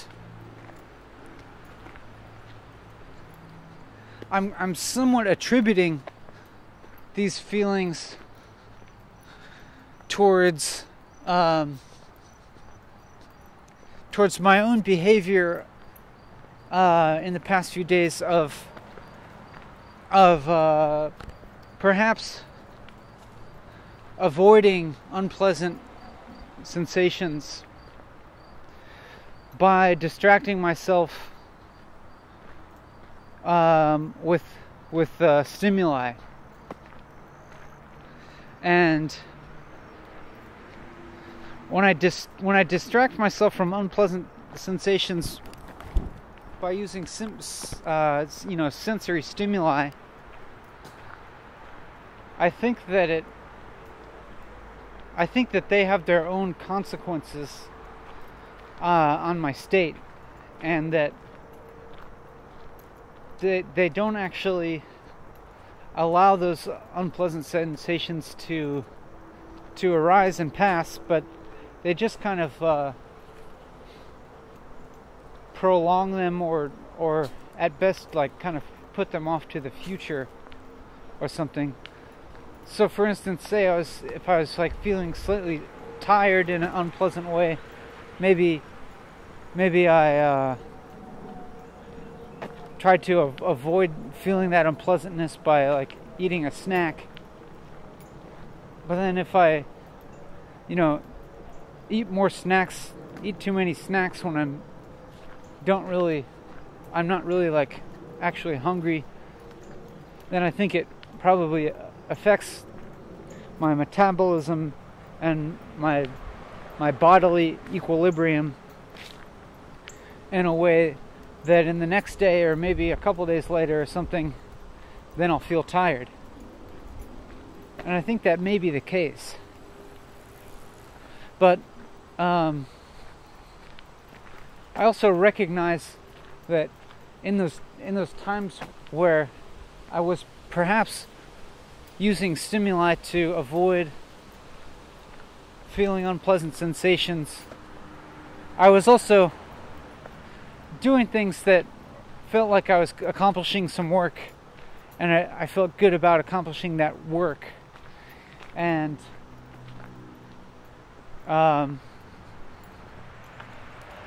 but perhaps in the future, maybe I can put more effort into accomplishing that work while allowing unpleasant sensations to arise and be feeling them while I'm doing that work, rather than using stimuli such as snacks or looking at the internet to avoid them. Because it seems like you don't actually avoid them at all, you just displace them in time. And the good thing about walking and talking, especially in the place that I'm doing it, that there's not really any stimuli that I could engage in that would distract me from whatever sensations that I'm feeling right now. I mean, there may be like mild external stimuli like seeing animals and plants, but I don't think those are like an unhealthy kind of stimuli that actually are going to have negative consequences. But since I'm out here, it just puts some physical separation between myself and the internet, and myself and readily available snacks. You know, I can probably forage a few snacks out here, but they're not the kind of stimulating foods that would override my negative sensations with a pleasurable mouth sensation.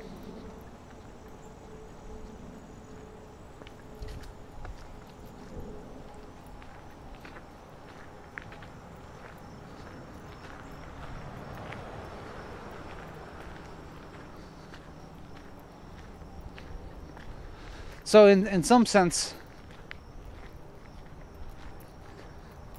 I could consider walking and talking as a healthy practice to do, in that it's at least for the time that I'm doing it, it disciplines me in that I don't I'm not filling myself with stimuli that will have negative consequences, and I'm more pressured to just experience whatever feelings that I have and sensations that I have without any way to distract myself and avoid them. But so I just have to deal with them with my own mind. But at the same time, since I'm sharing this and making it public,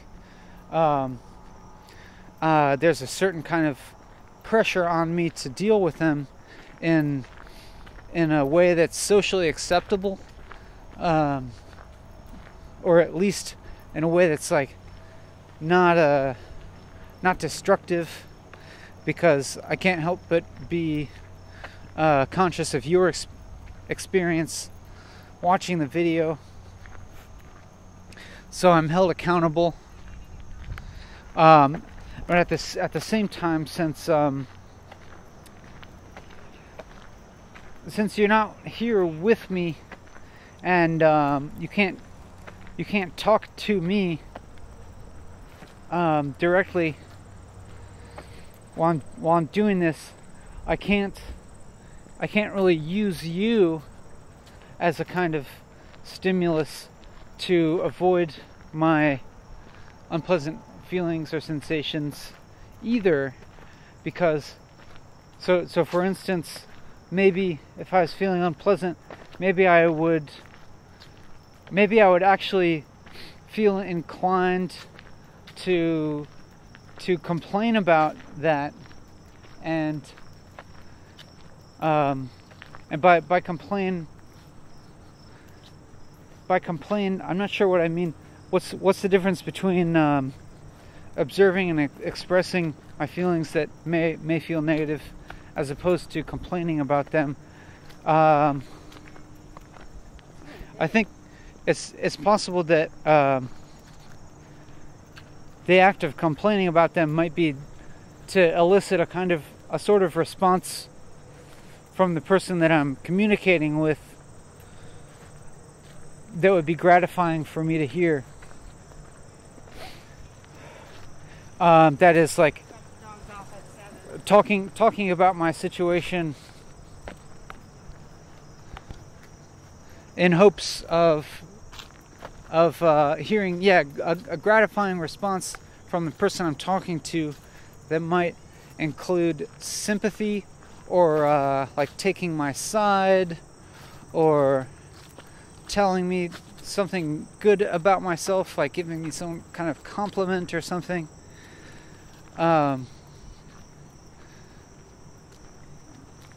In order to avoid feeling these unpleasant sensations by kind of replacing them with like an inflated sense of self or ego or something like that, or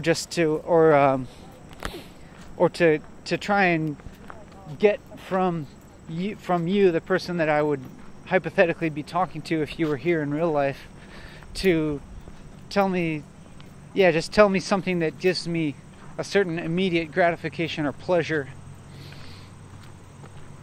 but that isn't necessarily true, or even if it is true, it's not necessarily productive in the long run, or doesn't help me actually develop the kind of emotional resilience and healthy thought habits that are required to be able to direct my own experience towards a more productive, positive one.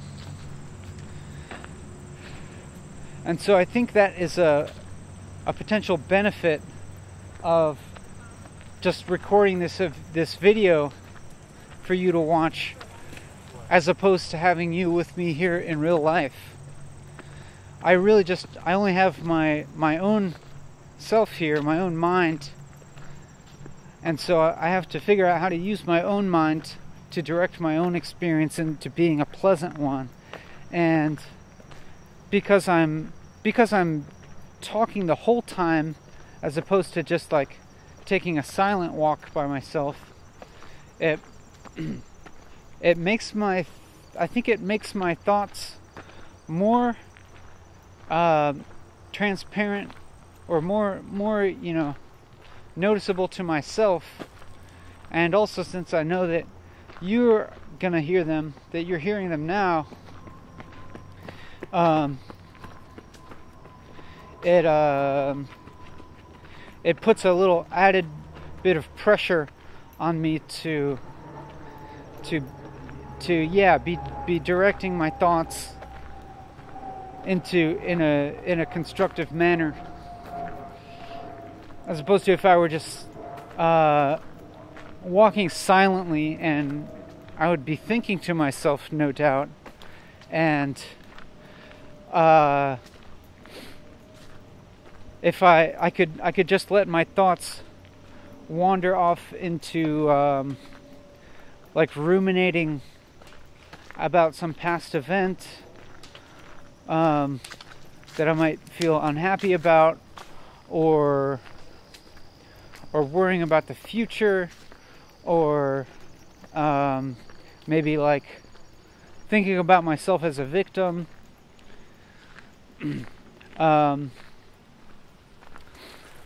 these would all be, or thinking about myself as being like a superior person or something for like enduring these negative feelings or emotions or something like that. But all of these are, I think, just like coping mechanisms that aren't very helpful in the long run, I don't think, in having a good experience for myself or for having positive social interactions with other people in the world. So I guess I haven't. That's the first time I really thought about this in that way. And having had that thought occur to me, I feel positive about that. I feel it makes me think about this process in a positive light or a constructive light. Even leads me to consider the possible social utility of this video, which I'm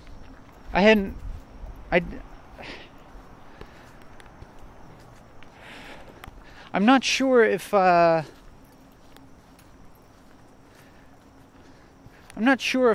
much I think about social utility when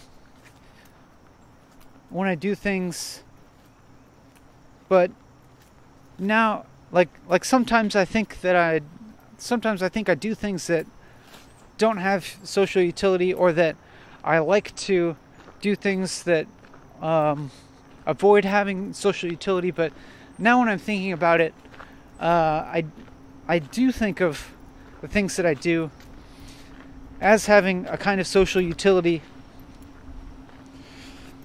but not one that's not always immediately recognizable as such.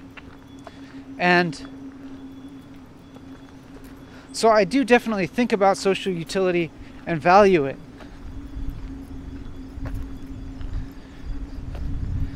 And it's even possible that I'm considering social utility a lot when I'm thinking about what I should do.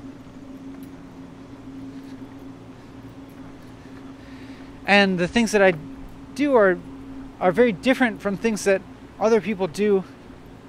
And it could be that I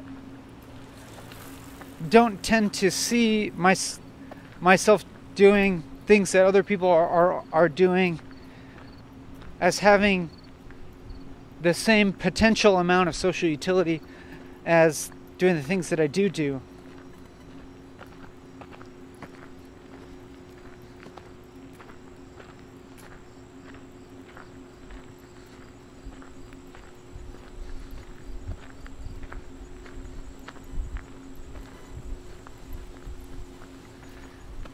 And in addition to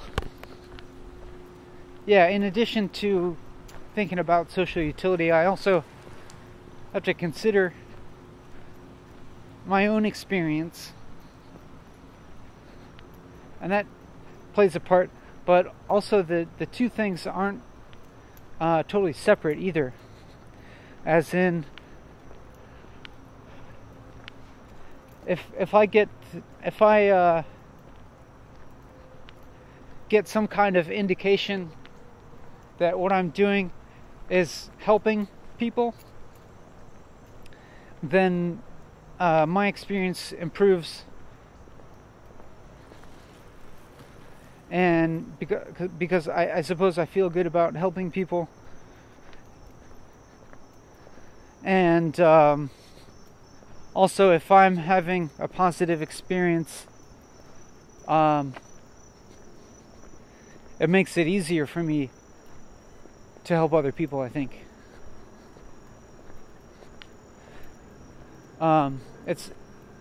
It's interesting now that I'm talking about helping other people and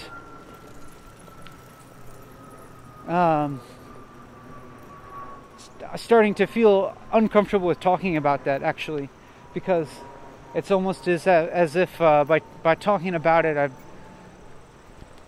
I reduce the possibility of that happening, or reduce the effectiveness of it, or reduce the like even thinking about it actually seems like it distracts me from actually doing the thing that might be helpful. If I'm thinking about it being helpful or not, it's like I'm not actually doing it right, and like it's distracting from the actual content and the actual process. And so now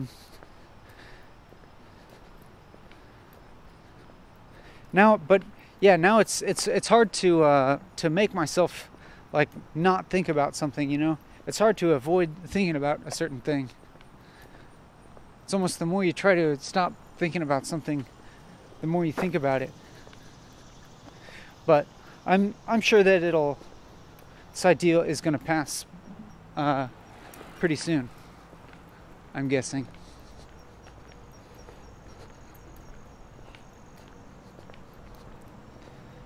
I think I feel kind of positive right now. I feel I feel like just very slight happiness, I think.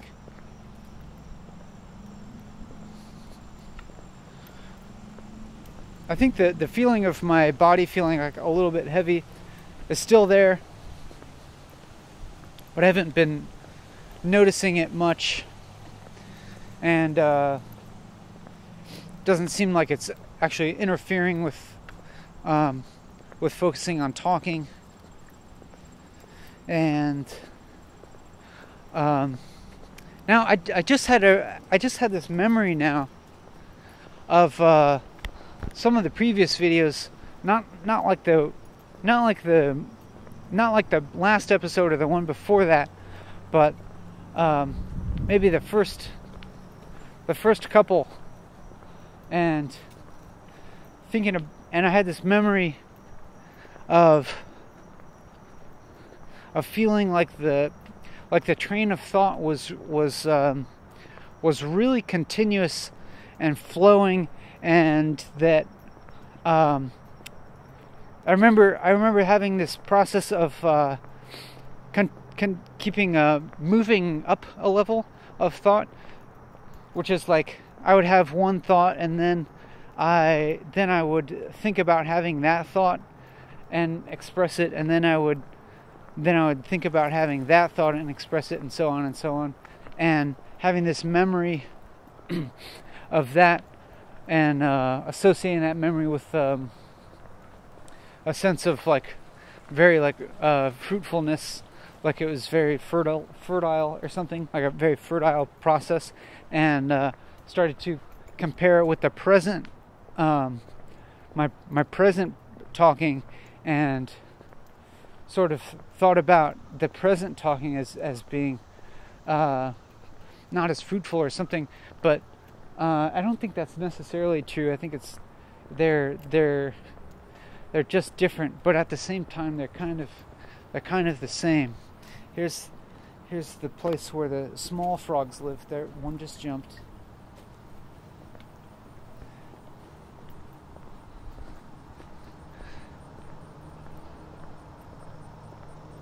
Like the present talking seems, if I think about it, it seems like a flatter, straighter line or something.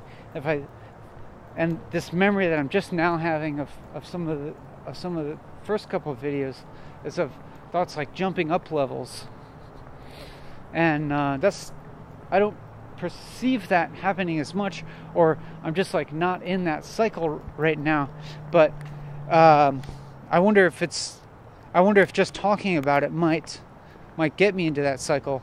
And in fact, when I just started to talk about that now, then I started noticing myself thinking about that thought, and then I did actually perceive myself to be jumping up a level and talking about that thought. So like something like 2.5 to 3 levels just occurred where I was jumping up just now, like in the past few seconds, and then talking about that one would be like the 4th or the 4.5 level or something, and now this is like a 5th level. But each time I say even a sentence fragment, it seems like another level. So it's just like that cycle of jumping up in levels of thought is now seems to be occurring like really rapidly, but it's really just like, I don't know how real that is, or if it's just happens to be the way that I'm perceiving my own thoughts, that becomes like this self-reflexive process. And I'm wondering if it is even kind of contrived. I think it was in as much as I remembered that process, and then I kind of brought it onto myself, like half consciously. You know, like maybe there was effort involved in bringing that on. Here's these wild grapes again. I wonder if they're any more ripe than last time. I'm sure it'll be sour. Maybe there was, and it's really sour, but not unsatisfying. Definitely tastes like a grape. There may have been effort involved in bringing myself into that way of perceiving my thoughts as jumping up in levels, but at the same time I was just observing myself do it. I was like letting it happen and watching it happen. There always seems to be a question of agency present. Spitting out the grape seeds. There's usually 2 of them in each grape.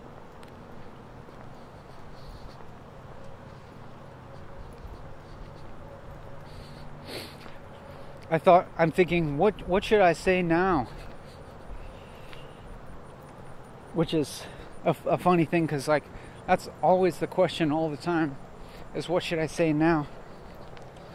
It's almost as if I could just repeat that over and over again, but that wouldn't be really honest to this process, because it would just repeating the same phrase over and over again.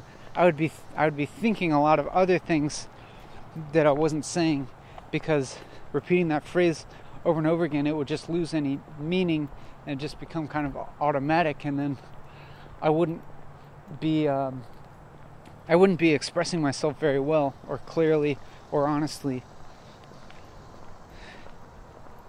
It's funny when I listen to myself say expressing myself, and I can say, yeah, I'm expressing myself, and there's part of me that judges this idea of expressing myself as a negative thing, as a self-centered, vain kind of thing, because there's a part of me that thinks that I should be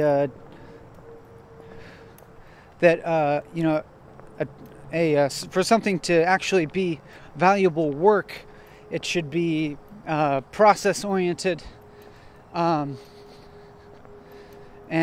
disciplined, and not be too involved in my own personal emotions and personal story. But on one hand, I think that this, in some sense, that's what I'm doing. This is a process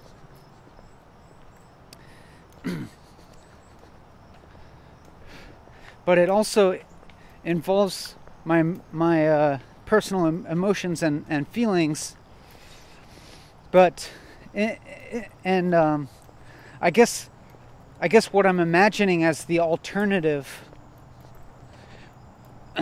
would be a kind of process that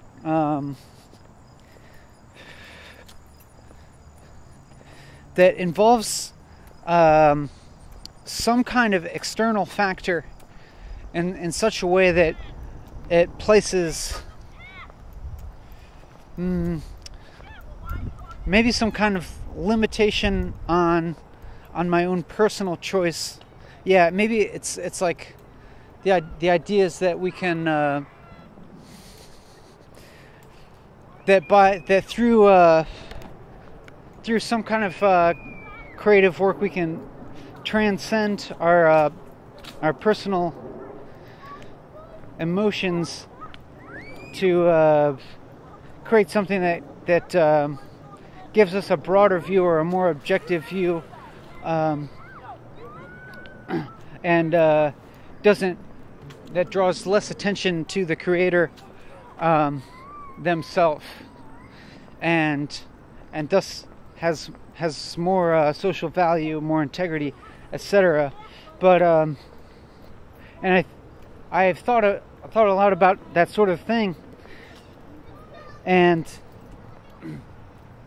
I think that even in those even in implementing that sort of process. Oh man, I'm feeling really distracted by the mom yelling at her kid. Oh man, she's really like laying into him, or he's crying. She definitely has a lot of anger in her voice.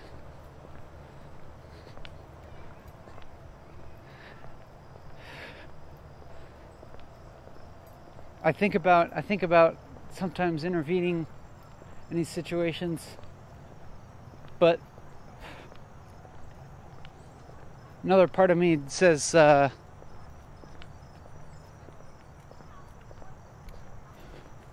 oh man, it really it's kind of painful for me even to hear, even in the distance, this woman's angry yelling at her kid. It's painful to listen to. But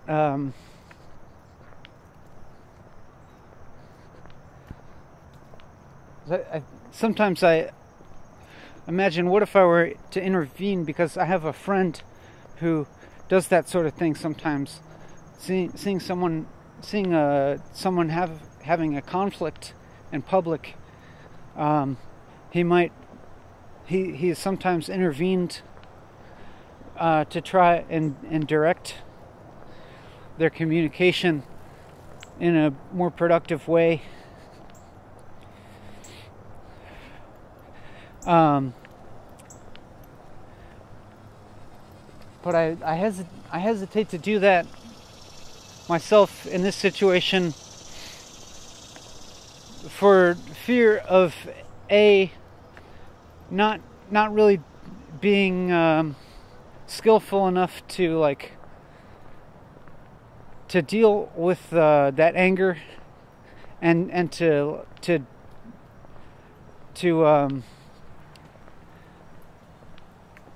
be able to redirect it to something more constructive without getting emotionally involved myself, to be able to experience someone else's anger and pain, like the two people in pain, the mom and the kid, to be able to experience both of their pain without feeling so much pain myself that I'm not able to help. And I suppose what I mean by help, or what I imagine would be helpful,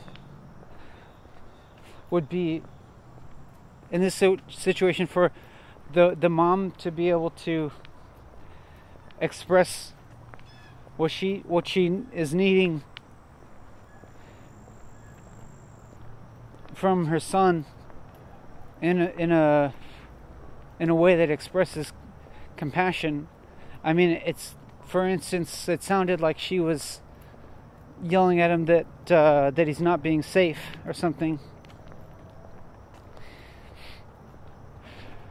And so obviously she cares about him and cares about his safety.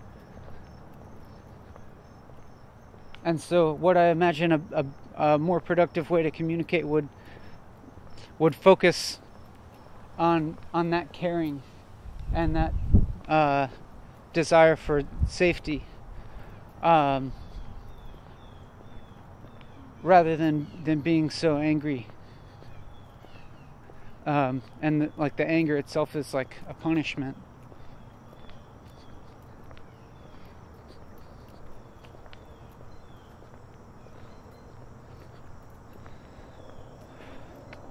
And then the other part of me that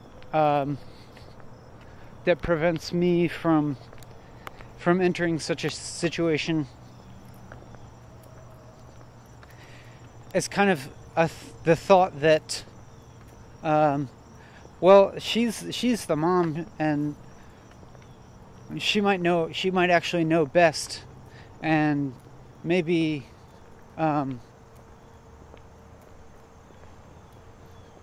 like I don't know the child's like pattern of behavior, and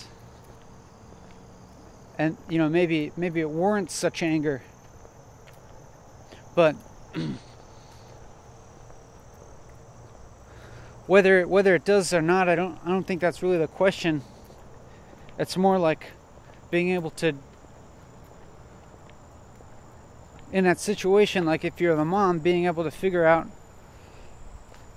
what it is you're actually needing, and how can you express that and get that need met, and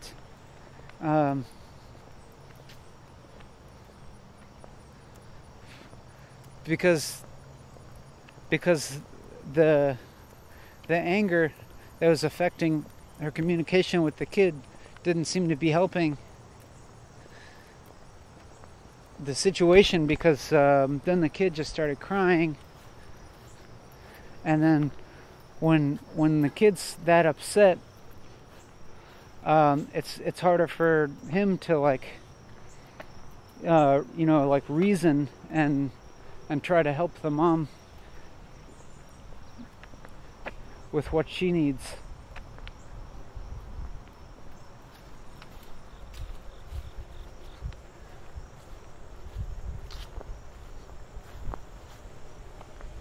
And it's like, it's also like, that's a pretty bold thing to do. That would be a pretty bold thing for me to do, I think, to like interrupt that interaction that they were having, and to start talking to them.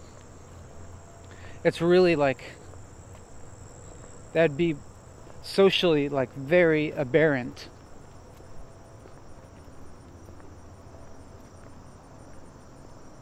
And that's probably the main thing that keeps me from doing something like that. And I want to talk to my friend Sam some more. We actually met him in the first episode of Walking and Talking, at the end. I want to talk to him some more about that kind of intervention, but because I think that he's more skilled and experienced at dealing with that kind of thing than I am.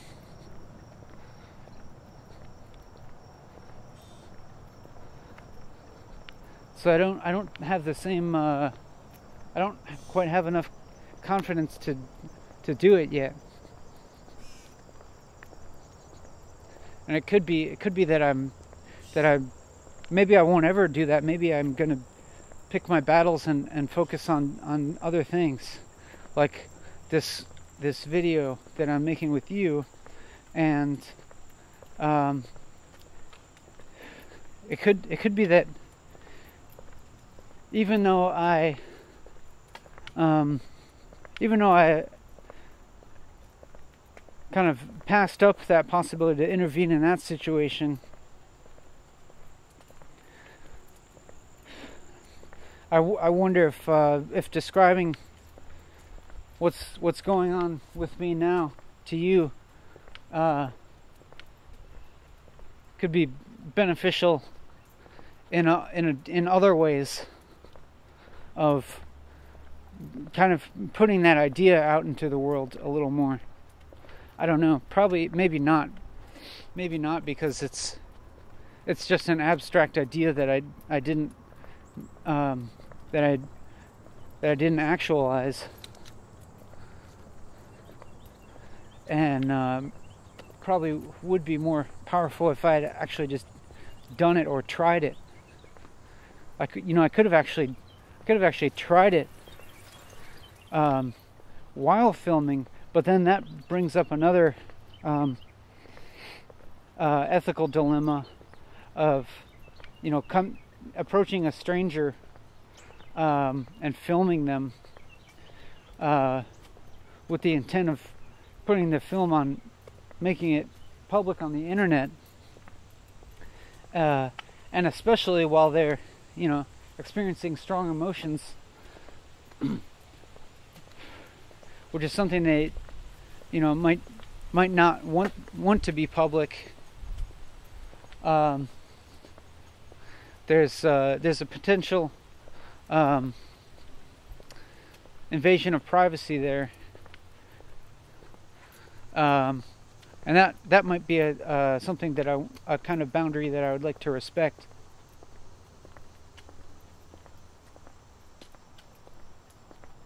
Because it's like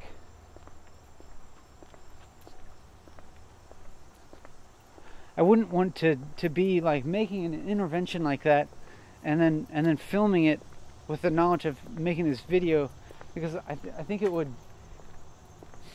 kind of betray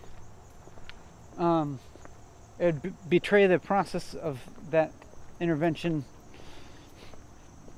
because in some sense it could be capitalizing on it.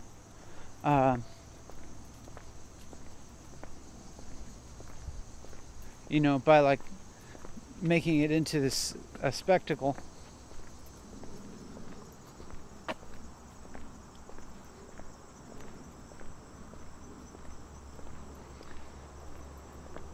But before all that happened, I was talking about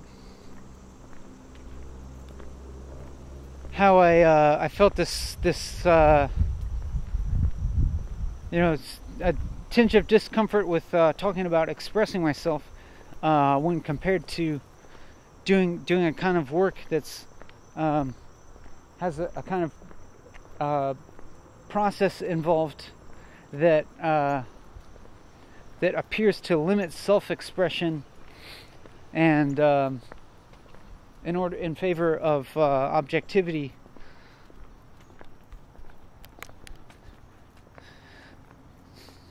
But I think even in the creation of that sort of process, or placing certain parameters on the way that you work, and I'm thinking of this in terms of like creative work, visual or musical or whatever.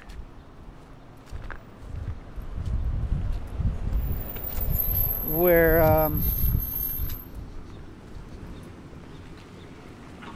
I think that to a certain extent, even the creation of those parameters or limits or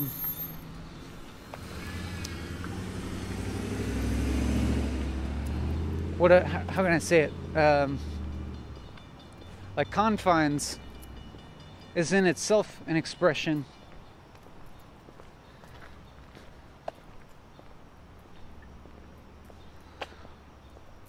It's kind of like moving up in a little bit in the hierarchy of control or something, where you put a structure in place to kind of rein in the total whimsical or volatile nature of human emotion.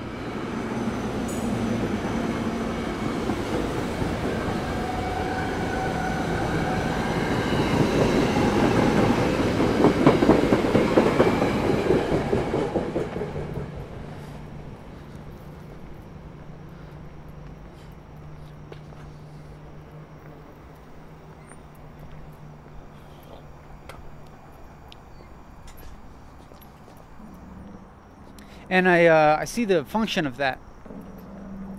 I can appreciate the value of that.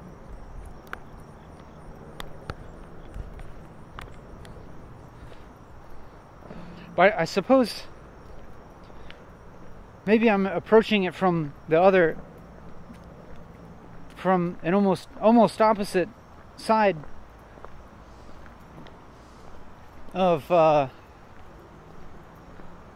focusing completely on my own personal subjective experience and allowing full contact with my emotions and full expression of whatever emotions I'm having and whatever thoughts I'm having, without putting much limitation on that.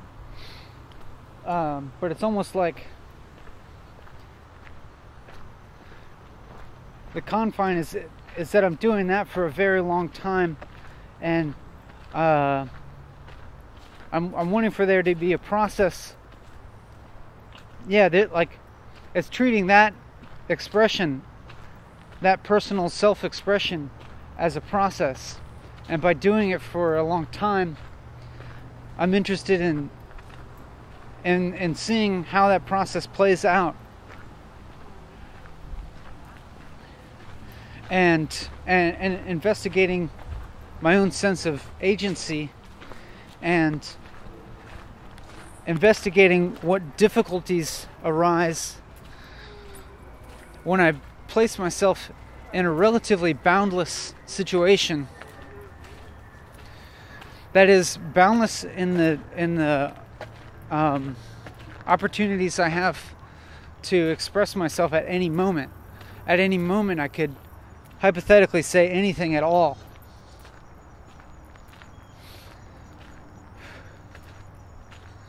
And really the only restriction is that I'm going to do it for a long period of time, about 4 hours, and that I don't have much stimuli to distract myself. And then kind of a focus that I have while I'm talking is trying to narrow the subject matter to just talking itself, or narrowing it down to itself, like making it kind of self-reflexive.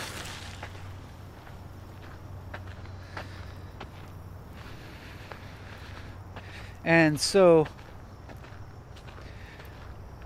it's almost like coming at it from this other angle of like allowing for a huge amount of freedom, so to speak, in any moment.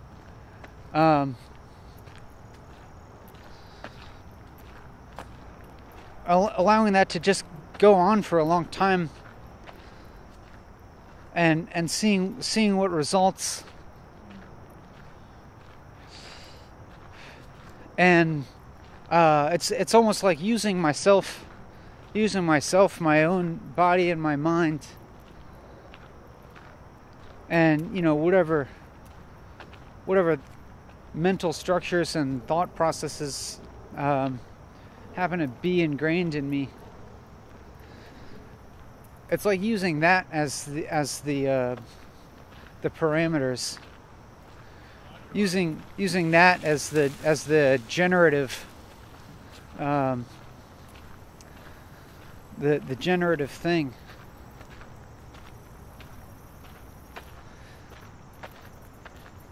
I mean, it's like, yeah, I think I could consider this talking as a generative process. And it's just using what I consider to be myself as the whatever, the generative engine or something. I'm not sure the best way to say it.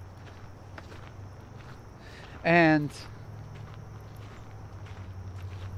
in the process of doing that, kind of seeing myself in a different way, perhaps.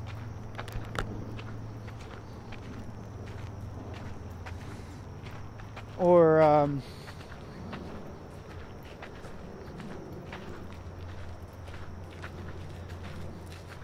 maybe allowing myself. Wait, that's not right.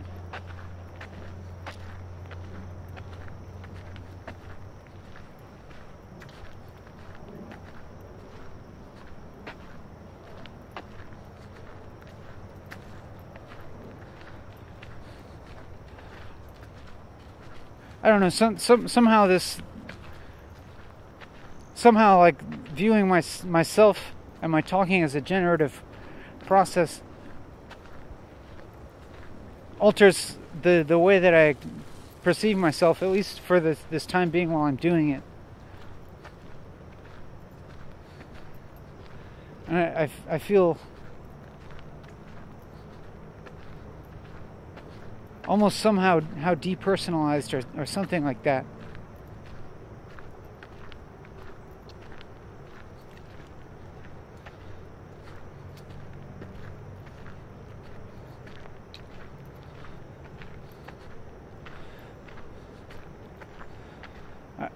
I think I feel a slight amount of sadness that is triggered by my environment, mainly the feeling of the fall, the autumn coming on. The temperature is getting cooler, and the plants are kind of going into their phase where they just put everything into their fruit or their seeds, and the leaves are kind of like, it's like they're pretty much at their productive apex, or maybe like slightly past in terms of the foliage. And so you can see on the ground here there are leaves starting to fall. Actually, it's just like it's the very end of the summer and the beginning of autumn when stuff starts dying.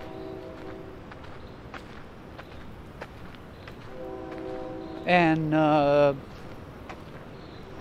affects me. That seems to, I feel some tinge of sadness in relation to that.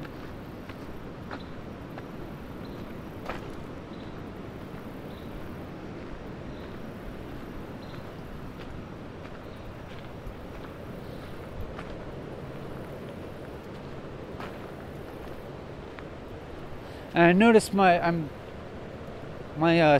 speech is kind of slowing down a bit, it seems like, but I'll just put in a little bit of effort to both pick up my pace of walking and try to talk a little bit faster as well.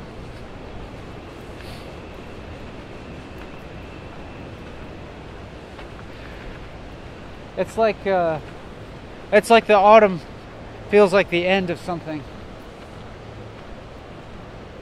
It's like the end of life in a way.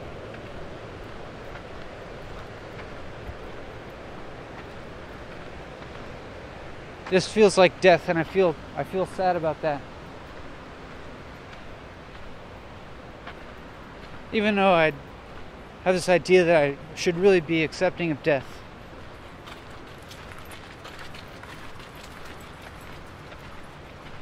At the moment, I don't know, maybe I am.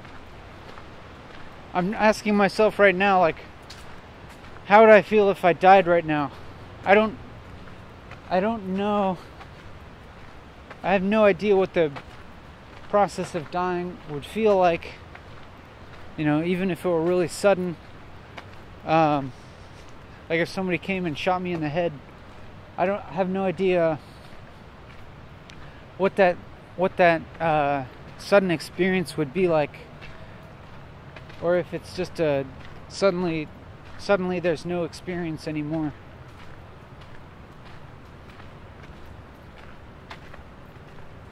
Or or suddenly my experience is very rapidly translated into one that's far different.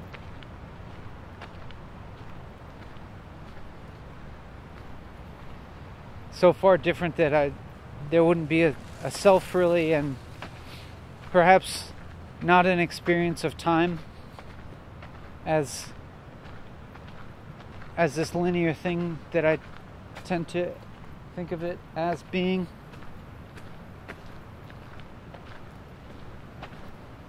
And if I think about my body going cold and my heart stopping and all the warmth going away, it sounds terrible to me. It sounds really bad and unpleasant. It actually sounds like the worst thing that could happen. It's like the feeling of feeling physically cold, like in the winter. If I was outside in the winter feeling cold, and then I took off my coat and felt more cold, and then I just took off all my clothes and felt more cold, but then I would just continue to get colder and colder, and there'd be nothing that I could do about it to get warmer. There wouldn't be any way to experience warmth. That's kind of how I'm thinking about death right now. And it sounds really terrifying to me.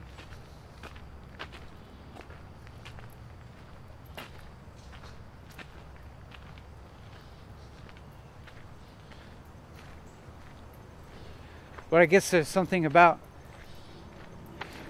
being a person, being a human, and which is, you know, what we have in common with being an animal, I suppose, of that sort of feeling being very undesirable. You know, especially being a mammal. Well, you know, even cold-blooded animals, you know, like reptiles bask in the sun because they want to get warm. And mammals want to stay warm too. Because it's part of the process of staying alive. And that's like, I'm mad at myself for trying to say something insightful about life and death.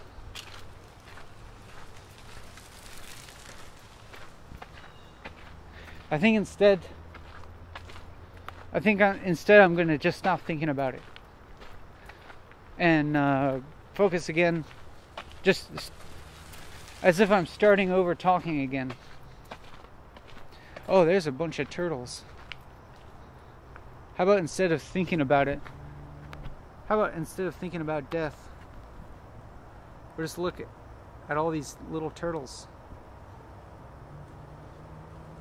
Wait, where are they? There they are.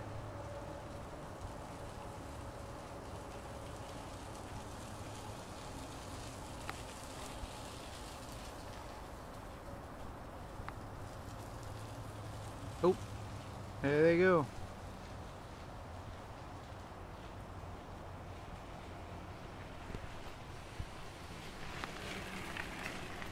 All right. So now we don't have those little turtles to look at. We gotta occupy ourselves with something else. I'm just gonna keep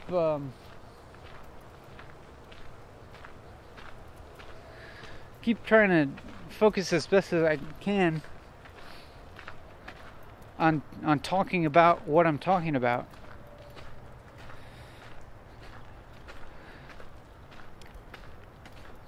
But I'm having trouble trying to just keep talking without any kind of specific content coming into the equation.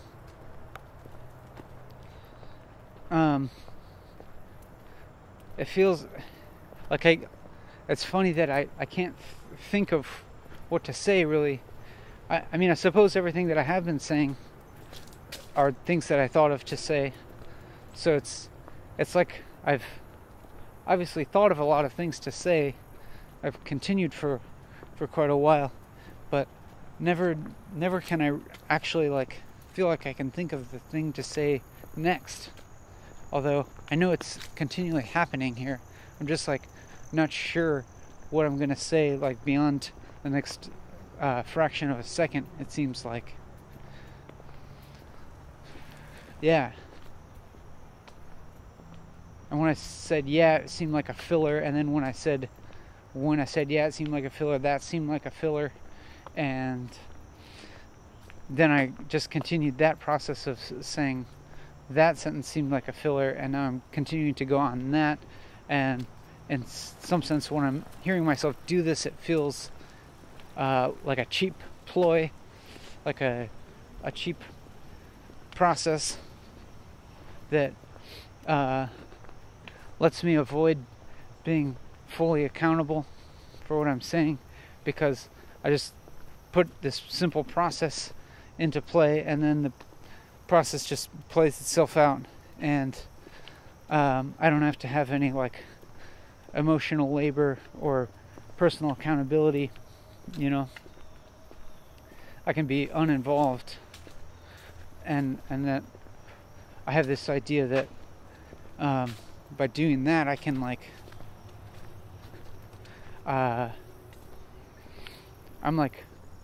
then I'm kind of free to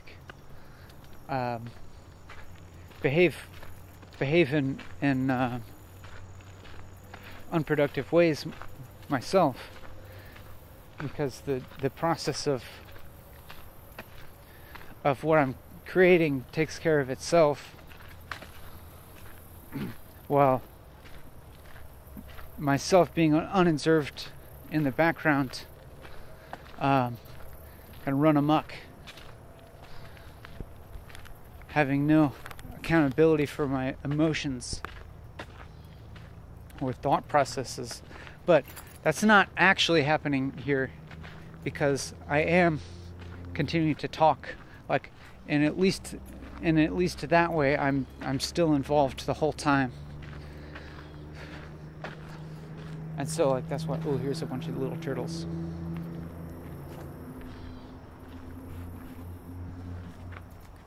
Oh, one jumped off.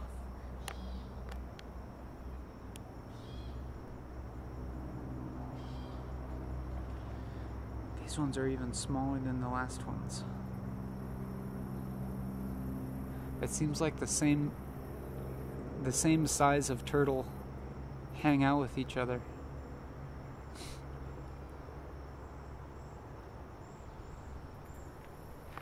The huge turtles hang out with the huge turtles. Medium turtles hang out with the medium turtles. The medium small turtles hang out with the medium small turtles, and then the really itty bitty turtles hang out with the other itty bitty turtles.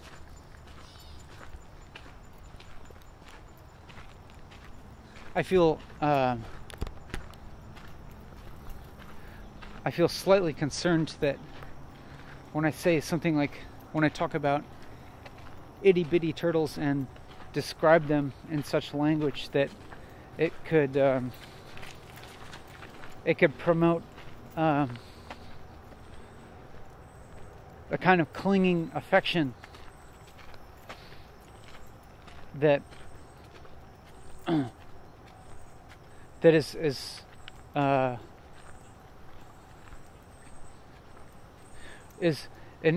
irresponsible for me to stimulate that kind of emotion, because it could lead to an emotional imbalance, that is feeling that kind of clinging affection towards the turtles, stimulated by them being described as itty bitty, which is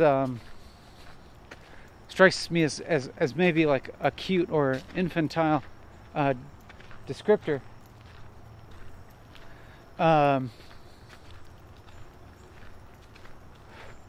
That feeling of clinging and attachment could leak out, bleed out into your present experience and affect the other, and affect your life in a way that might not be productive, or that you would feel the downside of whatever type of affection you felt.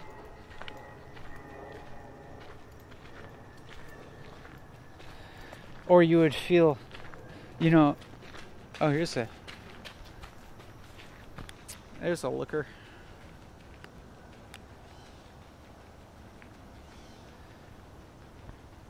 Maybe because of feeling this affection towards the small turtles and the cuteness, you would be more inclined to feel revulsion towards a much older, larger turtle.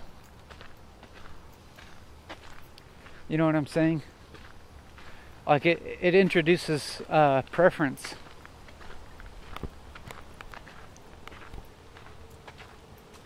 That, isn't really necessary. Doesn't seem especially helpful for anything.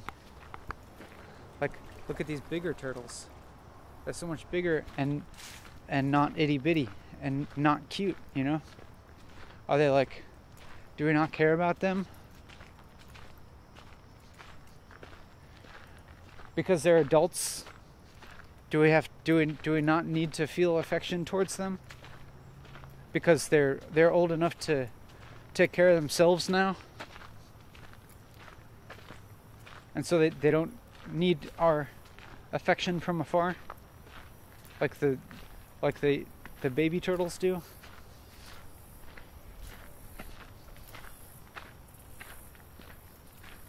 Man, there's so many turtles in this part of the canal, and I honestly feel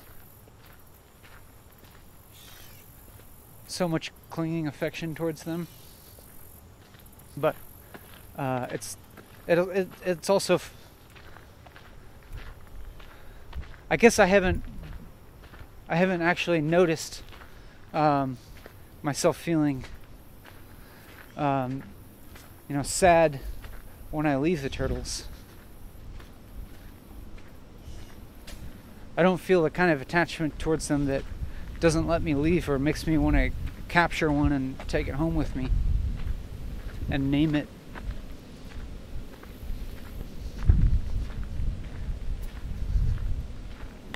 And then cry a whole lot when it dies.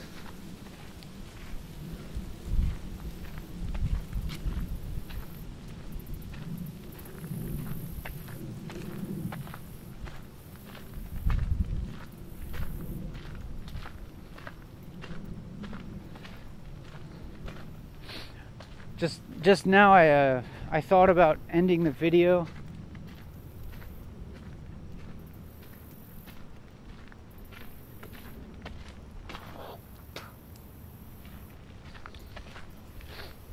And I'm not sure how long I've gone. But I suspect I haven't gotten to the 4-hour point yet. But I think it was noticing my physical tiredness again that had me think about ending the video, and then also concern about the energy and the pace of the video dropping off towards the end, because I remember feeling pretty satisfied about most of this video,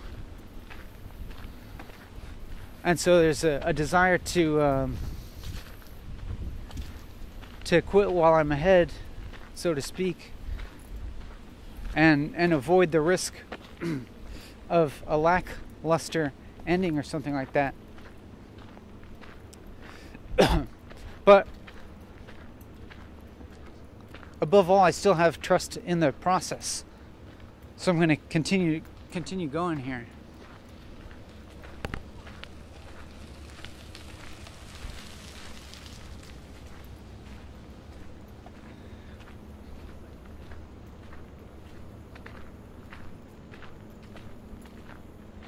I'm trusting that if I keep going, even if I do feel a little physically tired, or even, even if my energy level does wane towards the end, that nothing, no permanent harm will result out of that. And I'll let the process continue, and I'll see, I'll just wait and see how it ends. And because I don't know, and I'll accept however it does end.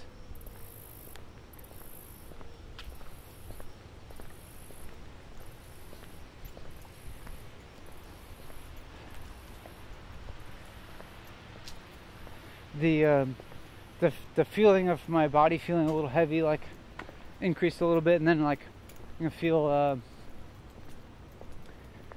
feel some sensation in my hips and in my feet and in my back a little bit, just like those parts of my body letting me know that they're there.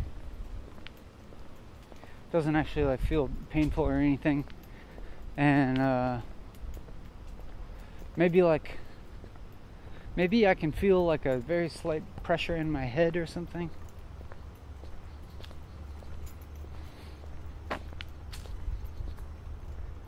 And I think I feel my equilibrium point drifting towards a point of being more quiet, of not talking as rapidly.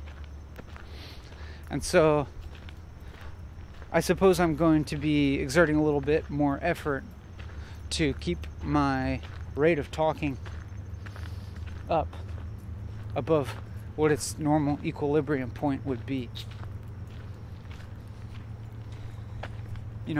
Just maintain a little bit of effort until the end of the video, and then I'm able to release and drift back into my total equilibrium in terms of rapidity of speech or amount of speech, which will probably be none by the end of the video.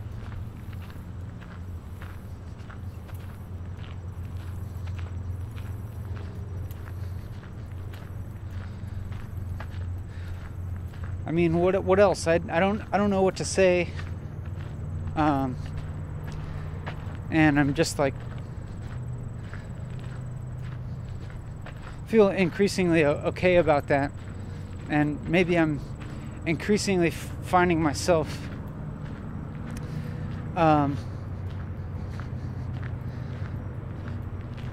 getting used to this process of continuing to talk without knowing what to say.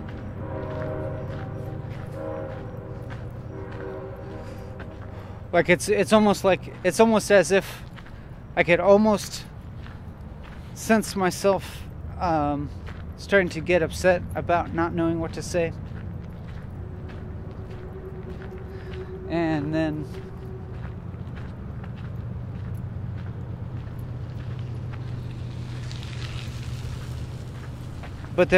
but then I just like realized that getting upset about that is kind of useless. I mean, I could do it as like a means of generating more things to say. That is, I guess it would be fairly easy to get upset and then express my upsetness. But then I just realized that like it's also easy in a way to just continue talking without getting upset, and just continue like expressing the more or less neutrality that I'm feeling, and like pretty much acceptance of the physical sensations that I have,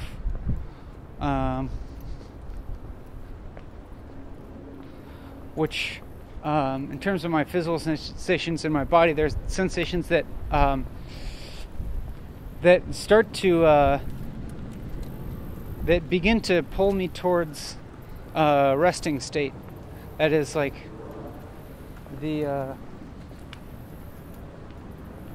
type of physical disequilibrium that I might be feeling now are directing me, towards a resting state. But it's I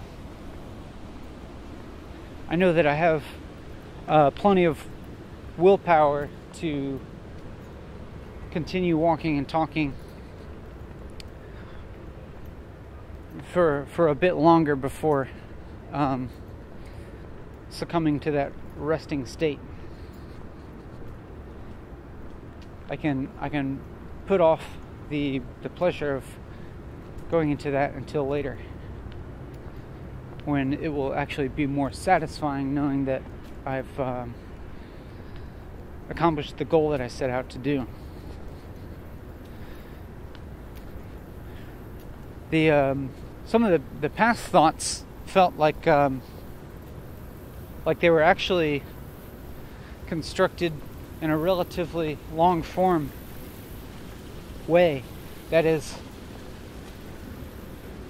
I expressed a thought that took like multiple sentences and maybe like a minute or even two and all fit together like it was a relatively complex thought, which is interesting. I mean, I'm looking back at it and thinking about it as that, but I don't know exactly how true that is, but that's what it seems like in my memory.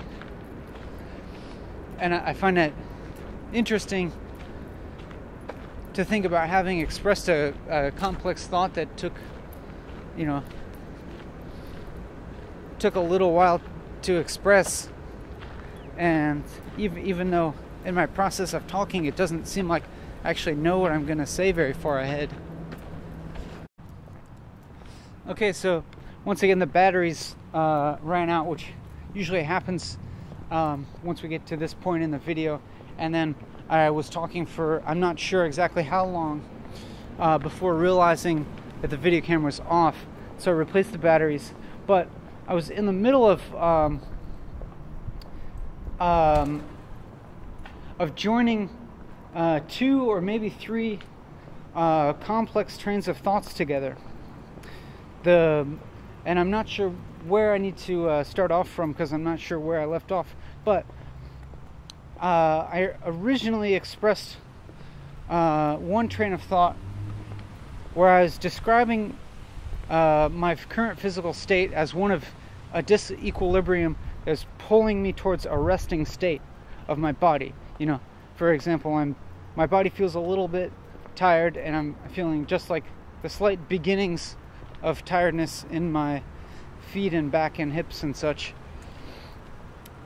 And so, but that I was going to exercise my willpower to continue walking and talking until I've accomplished my goal of doing it for about 4 hours, and then I would succumb to that resting state, which would be much more satisfying having accomplished that goal. And immediately after that train of thought, I started to reflect upon that train of thought, and I felt some astonishment about how long and complex it was in relation to my experience of expressing it, which I wasn't aware of myself having that fully formed thought in my head when I began to express it. So in other words, when my experience of talking is usually, it feels like I don't know what I'm going to say in the next few seconds. It's interesting that that's the case when, in fact, I was expressing a fairly long thought that was complex but also coherent. And then, so when I was expressing that second train of thought, the one about reflecting on the first train of thought, I might have been observing myself a little bit more closely while I was relaying that thought, and I realized that this was also a long and complex train of thought, and I realized that actually it could be that the general structure of that train of thought was all in my head even when I started to express it. Probably not all the specific words, not all the specifics of how I expressed it, but I think the kind of thought did exist in my head as kind of a whole rough draft or something, kind of like a very rough, loose structure in my head. I'm thinking now that may have been present when I began to express that thought in words. And so even though I don't necessarily know the exact words that I'm going to say in the next moment, like I'm actively choosing different words at a pretty rapid pace. It's like walking on a path and like choosing and like very rapidly like choosing which path to turn off on, because there's all these forks, there's all these options of different words to say. So I guess on the surface level, sometimes it seems to me like I'm actually like thinking the thoughts as I have them. I think there may be also something going on where there's loose structures of complex thoughts that come into my mind at the beginning of when I start to express them, and then I kind of like choose the specific verbiage as I'm like laying out that thought. Right now I'm getting really distracted by looking at this Japanese knotweed and seeing that a bunch of the seeds are blue, and I'm like, I've never seen a Japanese knotweed with blue seeds before, and I can see some tints of blue on the leaves also. If I look over at this one, there's blue on it also, and then there also seems to be like some blue on the wall or something, a little bit of blue on the wall, and I'm curious about what that is. And I'm kind of wondering if somebody sprayed herbicide on it or something like that. I don't know. Like, I know it's considered an invasive plant, but I've never seen any plant like get regions of blued seeds like that before. It's a strange color to me in that context. Kind of looks like somebody sprayed something on it. Maybe we'll come back in the future and look at that plant and see if it's all withered up and dead. And then that'll lend evidence to my theory that somebody sprayed some kind of herbicide on it.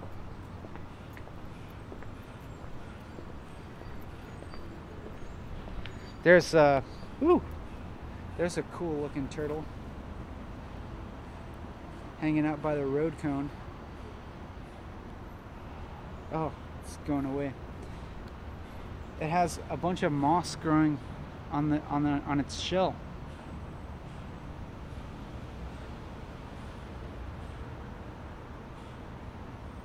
And it looks shaggy because of that.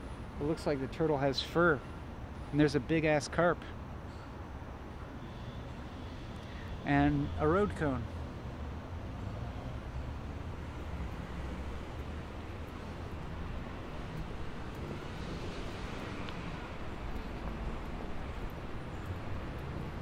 What?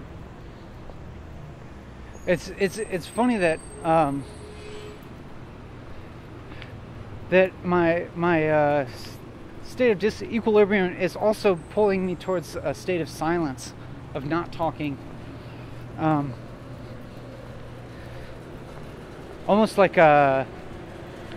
almost as if I'm tired of thinking, or maybe I'm just tired of thinking verbally, and I want the chance to just like zone out, so to speak. And by zoning out, I'm not sure if what I want is to just like just perceive and take in my surroundings and not think about them and just like perceive, or if what I actually want is just to kind of like not talk, but just like let my thoughts run wild and not be constantly monitoring them. So maybe it's that I feel exhausted of monitoring my thoughts by this process of talking. Nonetheless, I'm gonna just continue talking anyways. And by the time I finish the video, I'm gonna maybe I'll remember to like observe what kind of mental state I drift into once I stop the video, and see if I drift into a kind of state of equilibrium where I'm like just like not thinking anymore, or not thinking words anymore, or if I just continue to think, and whether I continue to think verbally, and whether my thought processes run amok, or whether they drift into unconstructive ones where perhaps I like engage in rumination or something like that. I'm just kind of like saying this aloud now, and maybe that'll act as a kind of reminder later once I turn off the video. But like, you won't be privy to that, only I will. But you can also do the same thing, actually, because if you're watching this video for any length of time, I think it's entirely possible that you may be feeling a similar type of fatigue. That's a little bit different, because it's a fatigue of paying attention to me talking. It's like it'd be the fatigue of like paying attention to somebody else's continuous stream of thoughts. And so you could maybe like observe right now, if you are feeling like kind of tired of this, like what kind of mental and or physical equilibrium you're feeling drawn towards. And then once you stop watching the video, see if that's indeed what you go into, or if it's something different. You could see if you kind of stop thinking verbally, if you stop thinking altogether and you're more just perceiving. or if your thoughts start to run unrestrained, or see if your thoughts run into any like unproductive patterns, like ruminating, blaming, etc. By ruminating, I kind of think like you're thinking over and over again about some external circumstance that makes you unhappy. You're like some situation, you're just like turning it over and over in your head, but not feeling good about it, like just like feeling kind of unhappy about it, whether it be angry or sad or whatever.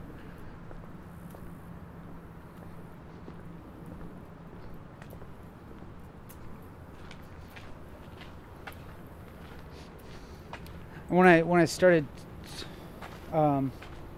suggesting those things that you could try doing with your own thoughts and with observing your own thoughts, I started to kind of perceive myself in a role of suggesting things, but I think I feel fine with that.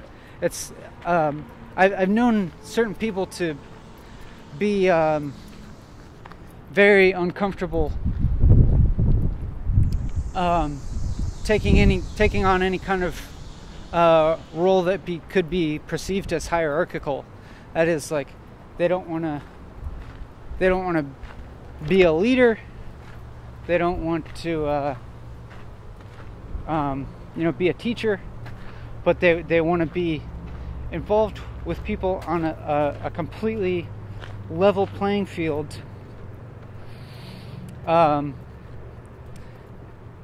I definitely understand the impetus behind that desire, and I think it's one,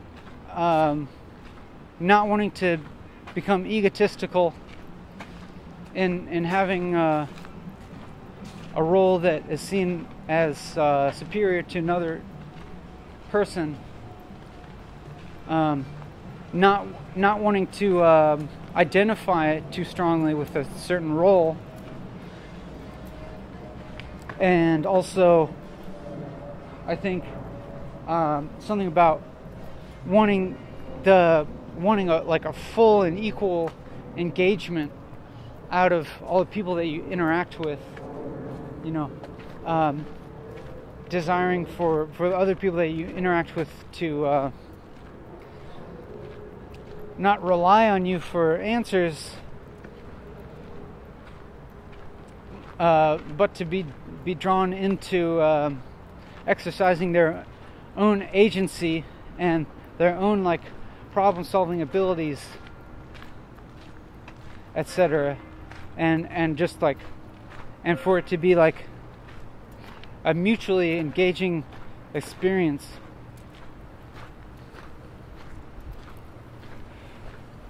Rather than one of like commodity or dependence.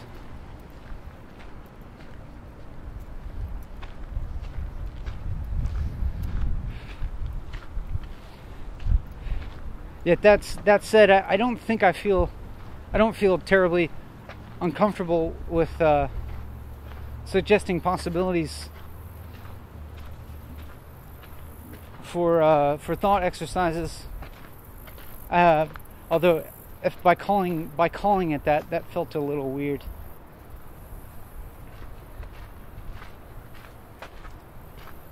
Because it's more, I feel it more of as an invitation, and it helps me actually feel a little bit more engaged with my interaction with you, I think.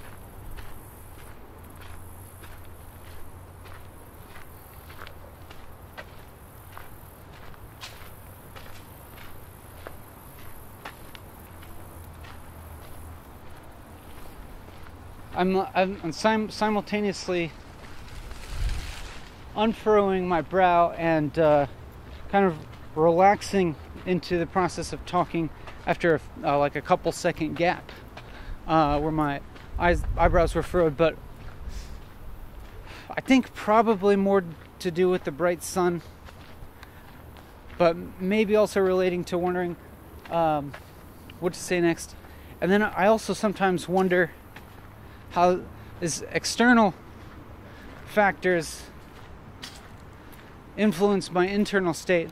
For instance, if the bright sun is causing me to squint and causing me to furrow my brow, that if just that physical process of having a furrowed brow would cause me to tend to have a higher likelihood of consternation, which you may have gathered if you've watched any of these videos that's one of my favorite descriptive words of emotion, consternation, and it's the one that fits the best with a furrowed brow, I believe. They're like hand in hand, furrowed brow and consternation, and both of those things are slightly humorous to me.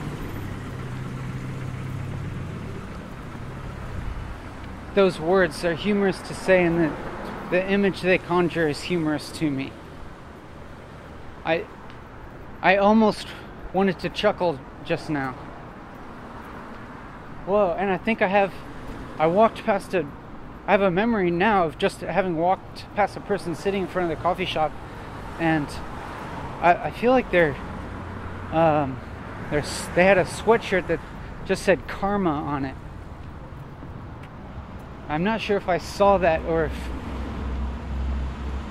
if I'm imagining it. I'm not sure if it got in the video or not. Maybe if you saw that, or maybe if you feel like skipping back a few seconds in the video, and seeing if the woman sitting in front of the coffee shop, if she was wearing a sweatshirt that says karma on it, you can leave a comment asserting whether that's true or not, or whether it's unknown, if you feel interested in doing that.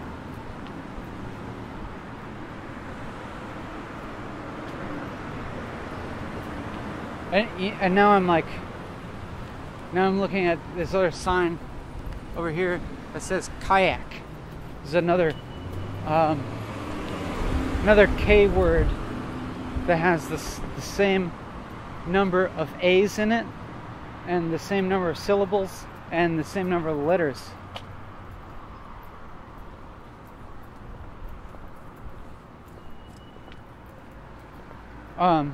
So maybe there's like, I'm ready to stop talking about that now. I'm ready to stop talking about these words that I read, or that I think I read, and get back to talking about what I'm talking about right now, which is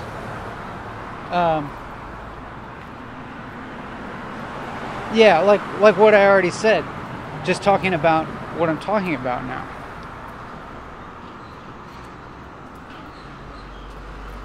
So I repeated myself a little bit, it seems like, but it felt interesting to repeat myself, because even the second time that I was talking about what I'm talking about right now, and that was the third time, each time it still felt real. It felt like what I actually was trying to talk about. And each time it arose naturally out of out of the thoughts that I was thinking and the sentences that I was forming. So kind of 3 times within a short period, but not feeling like overly contrived or anything, I don't think.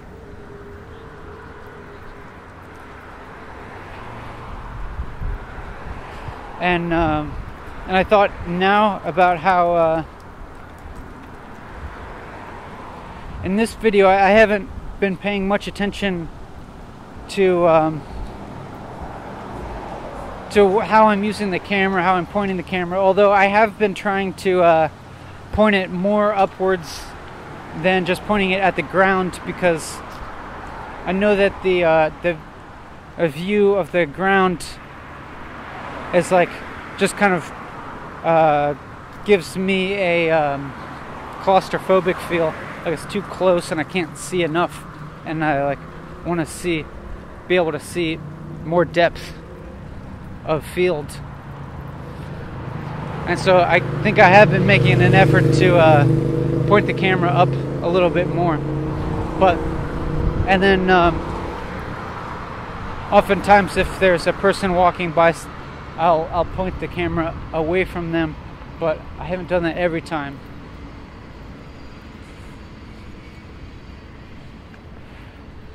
But beyond that, at least for this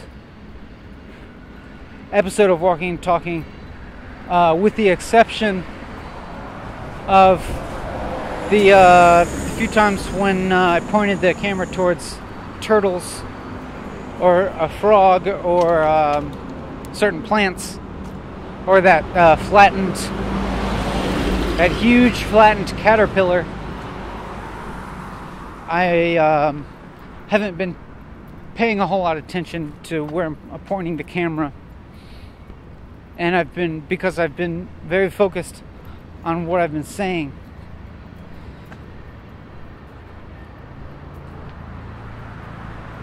And I feel okay with that. And although it's kind of late, it's after the fact now. It's kind of late to tell you now, but like, I wonder if this might have been one of the good videos to just listen to the audio of, maybe do something else while you're do something with your hands while you're listening to it, some kind of task. But you perhaps I wonder if perhaps even that volition arose within yourself before I said anything about it, since you could have maybe started to feel bored with the visual aspect of this video, but still be wanting to pay attention to the audio aspect.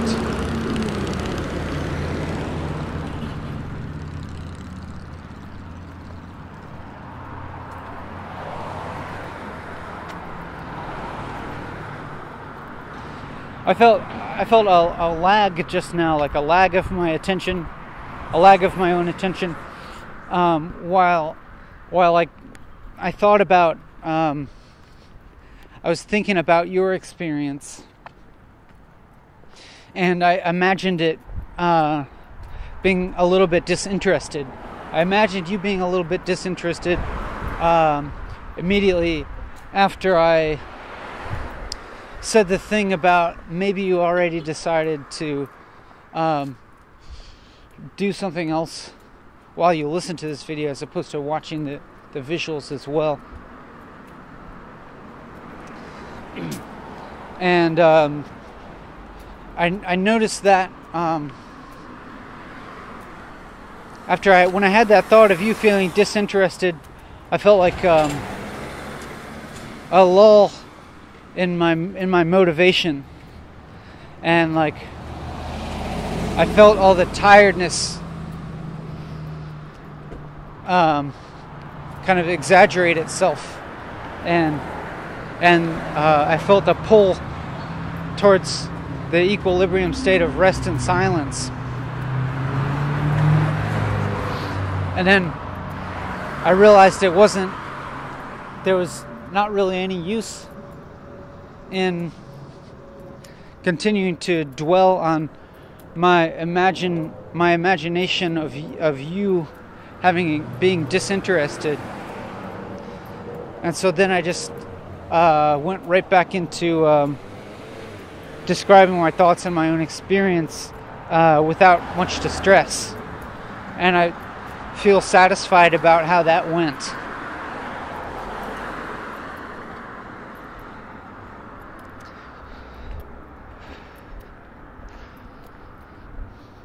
And just now when there was that pause, when I noticed myself having this minor sense of anticipation, almost anxiety, not quite anxiety, but like some anticipation, wondering what I'm going to say next. I think I simultaneously had a perception of you feeling that same sense of anticipation or anxiety. Like, I thought about you mirroring that feeling, and you anticipating, like, in that gap, like, what I'm gonna say next, or what he's gonna say next. And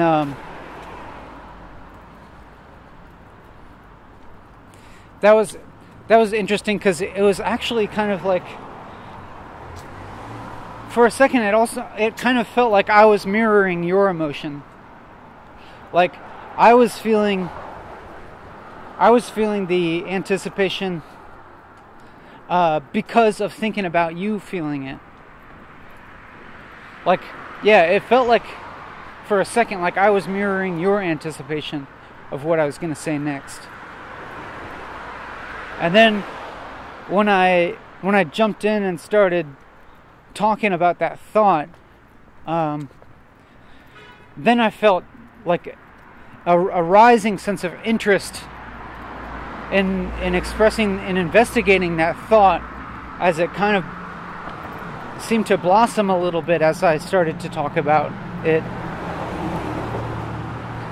And I suppose it still feels like it is continuing to blossom, and I'm seeing more into it, and I feel interested in it, and it feels like a kind of interest that you are also involved in.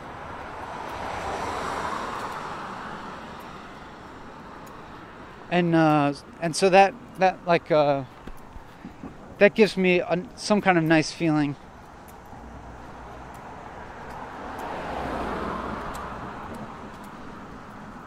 And I wonder if, like, having that nice feeling, if for a few seconds, if I began to like coast on that nice feeling a little bit, and started to slack a little bit, let my attention slack a little bit on talking, let my focus slack a little bit.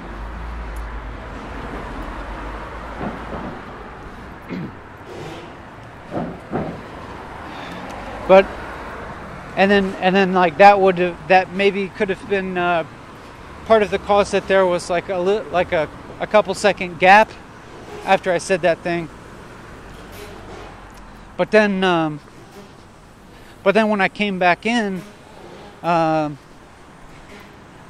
it felt like I had another thing that I was interested in talking about, which was the possibility of coasting on that nice feeling, the nice feeling of like having been interested in a thought that felt like it also involved you.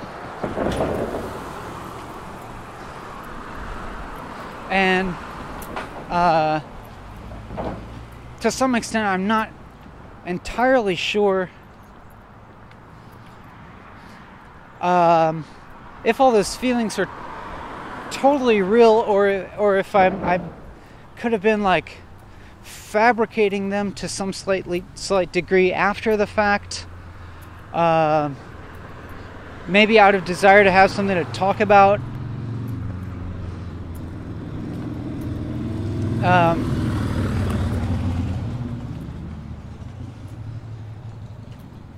That's possible, but I want to get on, I want to move on to this other thought that just arose in my head, and it was like it was about this walking and talking video, this process or whatever, and I had a thought of it being like a bad video, as in like in the sense of it not having any of the aesthetic qualities that I associate with any kind of art or music or creative stuff, or like spoken word or poetry or anything like that. And so like for just a split second, I judged it negatively as lacking all these aesthetic qualities. But then almost immediately that turned into a positive judgment of